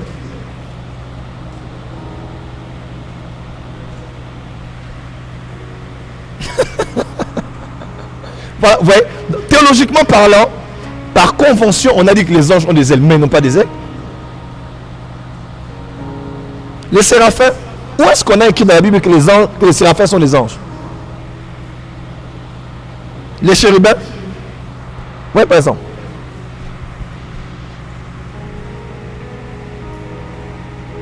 C'est avec ça que j'ai maintenant l'accès de vous enseigner certaines choses par rapport aux anges. Il faut mettre les anges en 3 catégories. Il y a des noms que l'on donne à des êtres spirituels en fonction de leur nature, en fonction de leur rang et en fonction de leur fonction. Ok, en fonction de leur office, de leur travail. Par exemple, ange n'est pas la définition de la nature. Ange est la définition d'une fonction. Tu me comprends? Quand on dit ange, je répète, de toutes les créatures que Dieu a créées dans les cieux, plusieurs ont différents noms. Et tant que vous ne savez pas mettre en catégorie, numéro 1, les noms qui signifient leur nature. 2, les noms qui signifient leur rang. 3, les noms qui signifient leur fonction. Vous allez tout mélanger dans l'angéologie. Parce qu'effectivement, des noms qui n'ont rien à voir avec la nature d'un ange, ça peut être un lien avec la fonction d'un ange. Pardon, par rapport à la nature d'un être. Ça plutôt un lien avec la fonction de cet être-là. Par exemple, les chérubins, quand Ézéchiel décrit ces chérubins, ces animaux, c'était pas étranger parce que même chez les Babyloniens, chez les Phéniciens, ça existait. Lorsqu'on devait entrer dans un temple, on devait entrer dans la cour du roi, il y avait des animaux. Je sais pas, vous avez peut-être déjà vu ça même dans les films ou dans les documentaires. Vous allez voir comme un lion qui a des ailes, ou bien voilà, qui a les pieds comme d'un bœuf, et puis qui a les ailes, et puis qui a la tête d'un lion ou bien d'un aigle. On les appelait des gardiens. C'était l'image des êtres, entités spirituelles qui gardaient la royauté. Les chérubins sont les gardiens de la gloire de Dieu. Dieu vole sous les ailes des chérubins. Ce sont des êtres qui se trouvent là où la gloire de Dieu est, là où la sainteté de Dieu est. Qu'on veut accéder à là où le Saint des Saints est, c'est là qu'on voit des anges. Qu'on voit des chérubins. Et ce sont eux qui ont des ailes. Qui ont des ailes, et on peut voir encore la symbolique sur l'arche de l'Alliance parce que ce sont leurs ailes qui étaient couvertes au-dessus du propitiatoire. Très fort. Gloire à Dieu. Gloire à Dieu. Donc, c'était quoi la question? Catégorisation des anges. Est-ce qu'un ange peut conduire un archange? Voilà, excuse-moi. Donc, en termes de catégorie, Dieu a créé des esprits dans les cieux. Vous allez voir la vision de Michée. Il dit, regardez dans les cieux, il a vu plusieurs esprits. Et un esprit a dit, je descendrai, je serai comme un esprit de mensonge de la bouche de tous les prophètes. Il a vu des esprits. Parce que Dieu n'est pas le Dieu des anges. Dieu est le Père de tous les esprits. Dieu est le Père de tous les esprits. Dieu n'est pas le Dieu des anges, n'est pas le Seigneur des anges. Non, Dieu est le Dieu de tous les esprits. De tous les esprits que lui, il a créés. Ok? Parmi lesquels, il y a aussi des anges qui sont à l'intérieur. Voilà. Les anges sont des esprits. Mais tous les esprits ne sont pas des anges. Quelqu'un m'a compris. Parce qu'il y a d'autres esprits dans les cieux. On les a appelés anges comme on appelle pasteur. Vous voyez? Aujourd'hui, si quelqu'un ne veut pas m'appeler prophète, il peut m'appeler pasteur. Ou bien, quand on va appeler un homme appelé au ministère, on l'appelle pasteur. Pasteur vient. C'est un terme par défaut, commun qu'on utilise pour déterminer, pour identifier tout celui qui est homme de Dieu. Mais à vrai dire, tous ne sont pas pasteurs. Ouais. Certains sont apôtres, d'autres sont prophètes, d'autres sont évangélistes, d'autres sont docteurs. Donc des fois, on appelait des gens, on appelait des êtres anges, et pourtant, dans la Bible, quand on parle des anges, Ancien au Nouveau Testament, on parle des hommes. C'est ainsi même que dans Hébreux 13, on dit exercer l'hospitalité. Quand vous voyez l'histoire de Sodome et Gomorrhe, c'était des hommes. Ils sont venus auprès d'Abraham. Ils ont mangé avec lui, Genèse 18. C'était des hommes. Celui qui a visité les parents de Samson, c'était des hommes. Ils venaient de moments comme ça, sans zèle ni quoi que ce soit. C'était des hommes. Mais de leur aspect glorieux. Là maintenant on voit d'Apocalypse qui se présentent avec une plus grande gloire et on les présente avec leur autorité. Puis je vis un ange, il avait ceci, il avait cela, il avait un pied posé sur la mer, il était là. Maintenant on parle de, mais vous ne verrez pas des anges avec ça, vous ne verrez pas des ailes avec ça.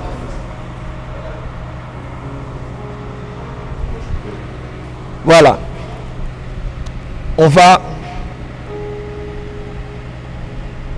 Wow, la connexion a vraiment dérangé. Mais anyway, nous allons prier. Nous allons prier ici. Et j'ose croire que vous avez quelques réponses à vos questions.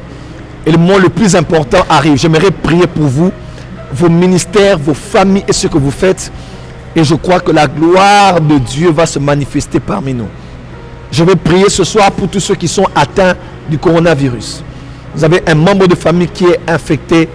Prenez la photo et soyez prêts pour le surnaturel. Augmente un peu le son du piano.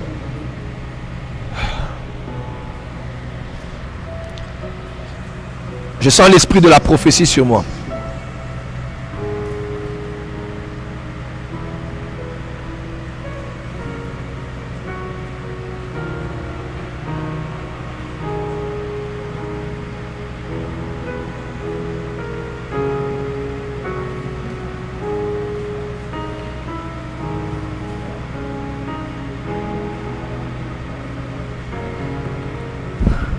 Les gens disent que ça bug trop. Hein? On va faire avec. Merci pour l'indulgence. Restez connectés. La gloire de Dieu est là.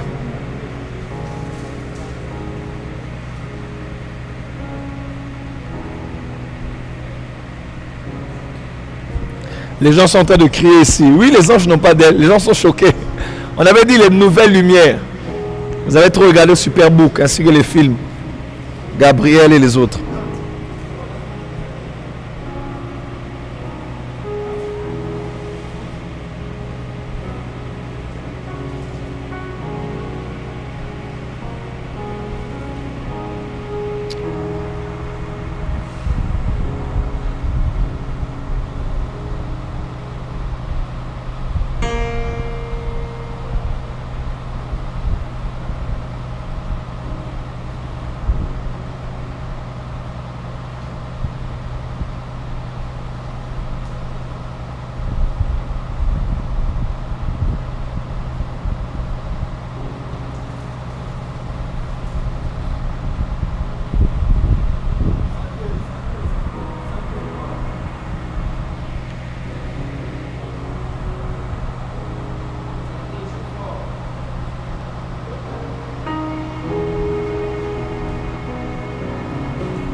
C'est bon?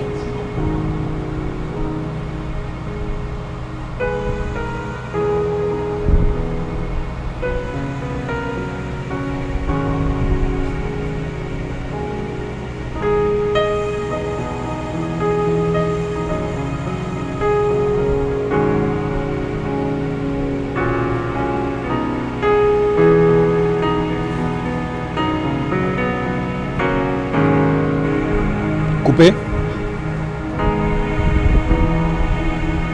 La connexion me dérange beaucoup, beaucoup vraiment.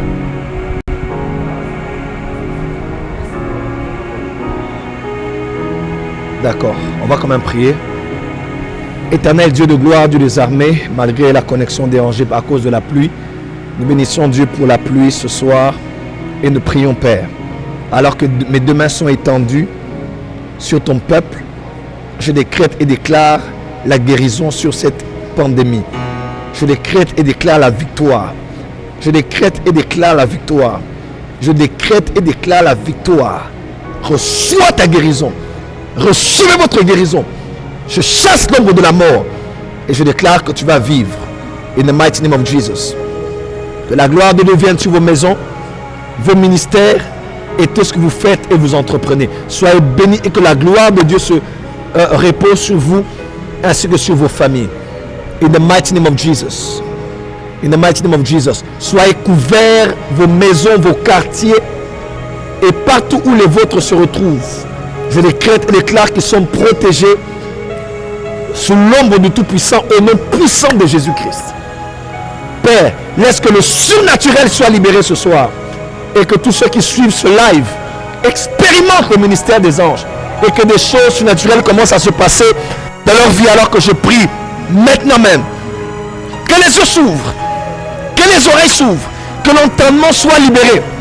Et que la gloire de Dieu soit votre partage là où vous êtes. Que de nouvelles langues viennent, que le baptême de l'esprit vienne, que la puissance de Dieu descende. In the name of Jesus. La branda bassé. Merci Seigneur pour ton corps. Merci Seigneur pour ta chair. Merci Seigneur pour la victoire. Merci Seigneur pour tes maîtrissures par lesquelles nous sommes guéris. Au nom de Jésus.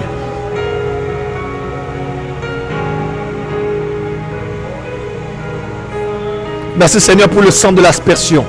Le sang de Christ, le sang de Jésus. Merci pour ce breuvage. Et merci pour la vie qui entre dans nos corps. Au nom de Jésus. Amen.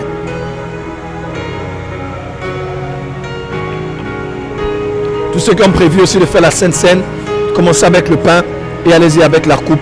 Que Dieu soit avec vous et que la vie de Dieu, la Zoé, coule dans vos veines au nom puissant de Jésus-Christ. La brada basse.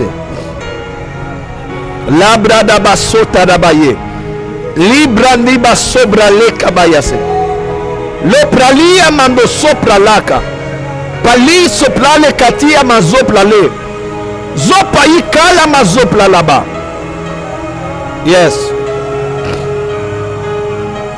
Yes. Yes.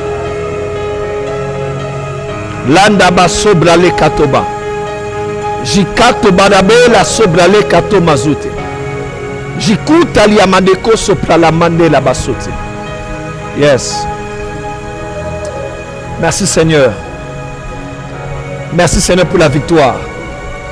Merci Seigneur pour la guérison. In Jesus' name. Baisse un peu le son. J'aimerais libérer quelques paroles ici. Fils. Fils. Baisse un peu le son. J'aimerais libérer certaines choses que je suis en train de recevoir dans mon esprit. Et je parle sous l'esprit de la prophétie. Nous devons prier pour la réélection du président Donald Trump. Je vois des grands combats pour les prochaines élections. Je vois une opposition comme jamais. Et la clé de sa victoire réside dans la prière des justes, afin qu'un futur prévu par le diable ne s'accomplisse pas. Sinon, il y a pire que Hillary Clinton qui sera au pouvoir. Dieu dit que l'Église puisse prier parce que la clé de la victoire, les brada, du président Trump se trouve dans la bouche des saints.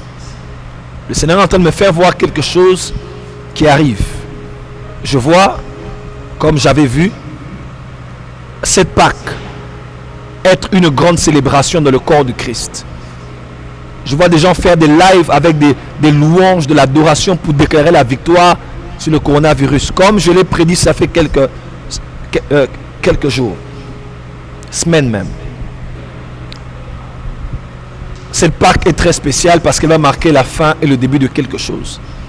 Mais je vois les hommes sur la terre se mettre ensemble pour s'unifier autour de quelque chose qui va tous identifier la terre. Je vois comme deux choses. Je vois comme une organisation comme parallèle à l'ONU. Et je vois autre chose comme une monnaie. Je vois comme quelque chose être matérialisé. Et Dieu me dit c'est l'esprit de l'Antichrist. C'est l'esprit de l'Antichrist. Et cette année, on verra beaucoup de choses qui ont un lien avec le système pyramidal de l'Antichrist. Le Seigneur m'a dit, sa main est derrière aussi cette pandémie parce qu'il veut secouer des religions. Il veut secouer des religions. Je répète, il veut secouer des religions. Il m'a dit qu'il est utilisé pour secouer une religion qui est sur la terre. Et plusieurs vont encore s'en suivre. Comme la pluie, cette épidémie est aussi en train de nettoyer. De nettoyer la classe politique. De nettoyer l'église. De nettoyer la terre. Parce que le sang de Jésus coule et purifie cette terre. Alors que les saints sont en train de prier et que les autels sont levés devant sa majesté. les hommes vont créer d'autres rencontres qui ne sont pas du G ceci ou du G cela. Ils vont se retrouver. Il y a des rencontres qui vont se faire. Et quand ça va se faire, tous vont toujours commencer à s'opposer au président Trump. Parce qu'il fait partie du plus grand obstacle du système qu'ils essaient de mettre sur pied. L'Antichrist est à la porte. Mais son système est déjà en train de se dessiner sur la terre. Dieu me dit qu'on prie pour la RDC. Qu'on prie pour la RDC parce que je vois en mon esprit que les taux de personnes atteints est plus que ceux qu'on nous présente sur le net. Je vous parle comme prophète voyant, je ne le dis pas pour vous terroriser, mais je dis seulement qu'on doit prier. On doit beaucoup prier. Parce qu'il y a plusieurs qui sont touchés par cela. Et la guérison de plusieurs ne viendra pas par le traitement, mais viendra par la prière, mais viendra par le miracle.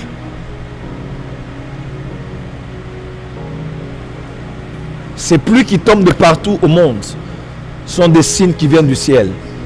Dieu est en train de purifier la terre. Et à partir de la semaine prochaine, vous allez voir le taux de ceux qui meurent en Espagne commencer à être équilibré avec le taux de ceux qui commencent à être guéris en Espagne. Mais en parallèle de cette pandémie, je vois beaucoup d'autres choses, des bouleversements climatiques, des bouleversements écologiques avoir lieu. Avant le mois de juin, au mois d'avril, au mois de mai, au mois de juin,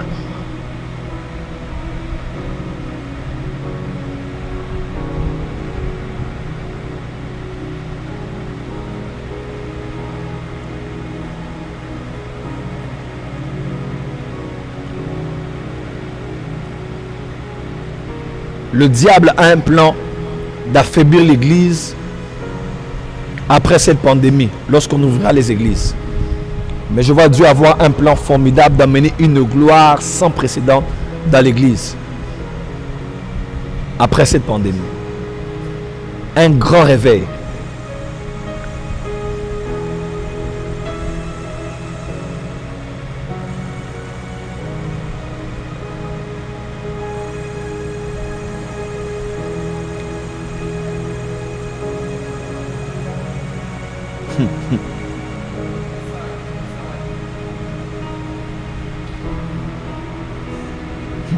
Je suis en train de voir une vision étrange.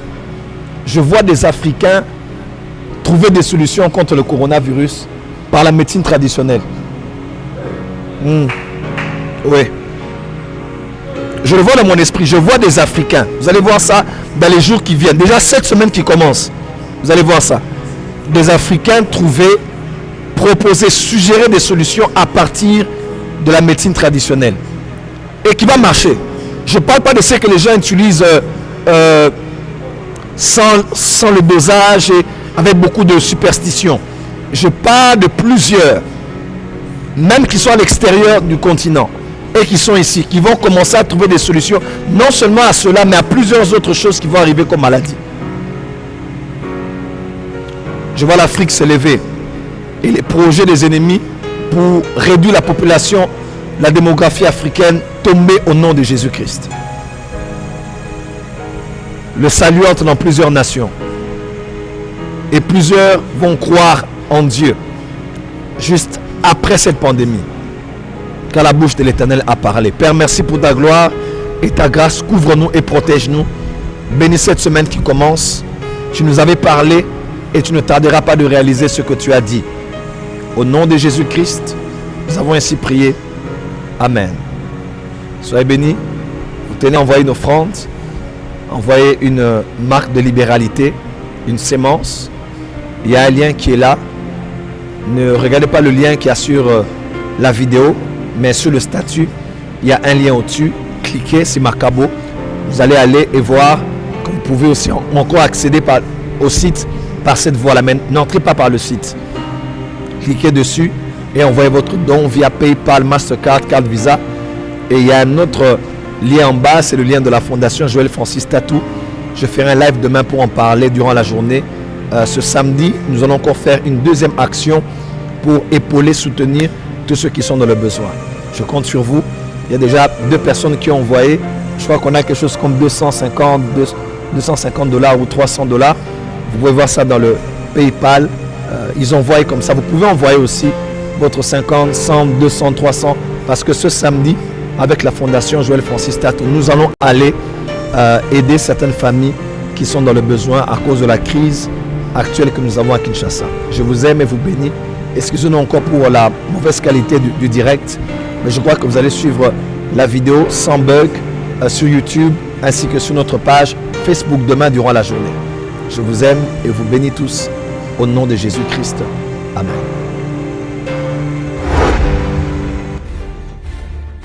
Que la paix de notre Seigneur Jésus-Christ soit sur vous tous qui nous suivez ici en République démocratique du Congo et dans toutes les nations de la terre. Je vous amène une grande communication à 3 volets. Communication qui concerne un grand programme que nous avons qui va s'étaler en 5 dimanches, mais qui commence ce dimanche 8 mars 2020 à l'église Porte des Cieux. Nous aurons 5 dimanches que nous appelons 5 dimanches de transformation nationale. Vous le savez aussi bien que moi qu'au ciel, il n'y aura pas d'église. L'église concerne la terre, parce qu'au ciel, nous ne serons plus l'église, mais l'épouse de Christ. Et l'église sur la terre signifie tout simplement assemblée gouvernementale en grec, ou bien une assemblée des hommes, des citoyens majeurs de la société qui siégeaient aux portes des villes pour décider de ce qui allait arriver dans la cité sur le plan alimentaire, économique, social, politique et dans beaucoup d'autres secteurs. L'église sur la terre et dans une nation ne concerne pas seulement le ciel, mais concerne aussi l'impact du royaume sur la terre. C'est ainsi que nous avons 5 dimanches que nous appelons 5 dimanches de transformation nationale, durant lesquels nous parlerons des sujets très très importants qu'il est important à tous les chrétiens de suivre et surtout à tous les chrétiens congolais d'ici et de la diaspora de suivre. Nous parlerons des sujets comme l'apport de la diaspora dans le développement d'une nation. Nous parlerons des thèmes comme le rôle de la femme dans la transformation nationale. Nous parlerons de comment on peut développer l'économie d'un pays par les principes économiques de la Bible. Nous parlerons de comment désenvoûter, comment exorciser une nation, les portes des nations des villes. Comment on peut libérer toute une nation, non seulement par la prière, mais aussi par la sagesse et l'intelligence que l'on peut bâtir en tant que culture pour changer notre pays. Ainsi, je vous invite à vous tous qui me suivez en ce moment de venir très nombreux. Nous serons tous les dimanches à partir de 7h30, de 7h30 à 10h30. Culte de transformation nationale, venez très nombreux. Vous êtes dans la politique, vous êtes maman maraîchère, vous êtes avocat, médecin, pasteur, où que vous soyez, même étranger ici, vous êtes expatrié en RDC. Venez prendre part à ces programmes parce que nous parlerons des choses pratiques de la société, mais aussi avec une approche biblique sur comment on peut transformer une nation avec les valeurs du royaume. Tous les dimanches, durant 5 dimanches, nous aurons 15 minutes durant lesquelles nous allons tous prier pour la République démocratique du Congo. Nous allons prier avec notre drapeau, avec nos armoiries, avec notre monnaie, avec l'eau du Congo et avec les représentations de toutes les provinces de la RDC parce que nous voulons enfin que notre pays puisse décoller. Et pour cela, nous croyons que la prière est la plus grande part et elle est la part spirituelle. Ainsi, durant 5 dimanches, nous allons non seulement adorer, louer le Seigneur, écouter la parole de Dieu, mais avoir 15 minutes avec le drapeau en main où nous allons venir prier et intercéder pour notre pays afin de déclarer la stabilité et enfin le décollage des institutions, mais aussi de la prospérité que nous méritons ici en République démocratique du Congo. Vous êtes sans ignorer que depuis des années, l'Est de notre pays est fragilisé avec plusieurs groupes armés, des rebelles, des femmes violées et beaucoup de choses de la sorte atroce qui se déroulent sous les yeux de la communauté internationale et même sous les yeux des autorités politiques de cette nation. Nous ne voulons plus nous taire en tant qu'Église. Nous lançons une opération qui s'intitule « Un geste pour bénir ». Nous savons qu'à l'Est de notre pays, plusieurs secteurs, plusieurs régions sont touchées par plusieurs atrocités. Mais nous voulons faire un pas et nous commencerons avec béni. Nous appelons cela un geste pour bénir. Vous êtes à Kinshasa. Vous pourrez prendre part à cette grande mobilisation de masse parce qu'au début du mois d'avril, nous allons effectuer un voyage de mission à Béni afin de représenter toutes ces personnes qui vont exprimer leur libéralité dans ce sens. Ainsi, si vous êtes à Kinshasa, vous voulez faire un pas, que ce soit financier ou matériel, s'il vous plaît, il y a des numéros de téléphone au bas de cet écran. Vous pourrez appeler et envoyer par plusieurs voies de transfert votre contribution. Nous allons, avec une très bonne gestion, mettre cela de côté. Mais aussi sur le plan matériel, vous avez des vêtements, vous avez des médicaments. Nous avons déjà constitué une bonne partie déjà à l'église Porte des Cieux. Nous allons aller au début du mois d'avril à Béni. Nous irons tous ensemble en délégation afin d'apporter notre amour et notre soutien à la population de l'Est de la République démocratique du Congo qui est touchée tous les jours par des morts et plusieurs blessés dans les hôpitaux. Nous allons les apporter quelque chose en signe de notre amour et de notre soutien, car nous sommes ici dans la capitale à Kinshasa. Alors si vous êtes en dehors du pays, de la diaspora congolaise ou d'une autre diaspora, ou tout simplement vous êtes connecté à ma page Facebook, vous voulez faire quelque chose pour notre population de Béni, un numéro de téléphone s'affiche maintenant au bas de l'écran. Écrivez sur WhatsApp à ce numéro et on vous donnera tous les détails. Comme ça, vous saurez comment recevoir des coordonnées pour envoyer l'expression de votre amour, de notre soutien et de votre libéralité. Et le Seigneur ne manquera pas de vous bénir pour cela. Alors je vous rappelle ce programme durant 5 dimanches, dimanche 8, dimanche 15, dimanche 22 mars et dimanche 5 avril. Nous allons être là tous les jours de 7h30 à 10h30 pour les 5 dimanches de transformation nationale. Nous allons prier 15 minutes à tous ces cultes pour la nation, pour le chef de l'État, pour le gouvernement, pour les institutions, pour la population d'ici ou d'ailleurs, afin que notre pays décolle enfin. Et nous allons de l'autre côté rassembler les moyens afin d'exprimer notre amour, notre générosité et notre libéralité à nos frères et sœurs qui sont éprouvés, qui sont dans les hôpitaux et qui souffrent à Béni. Et nous ferons cette opération au début du mois d'avril.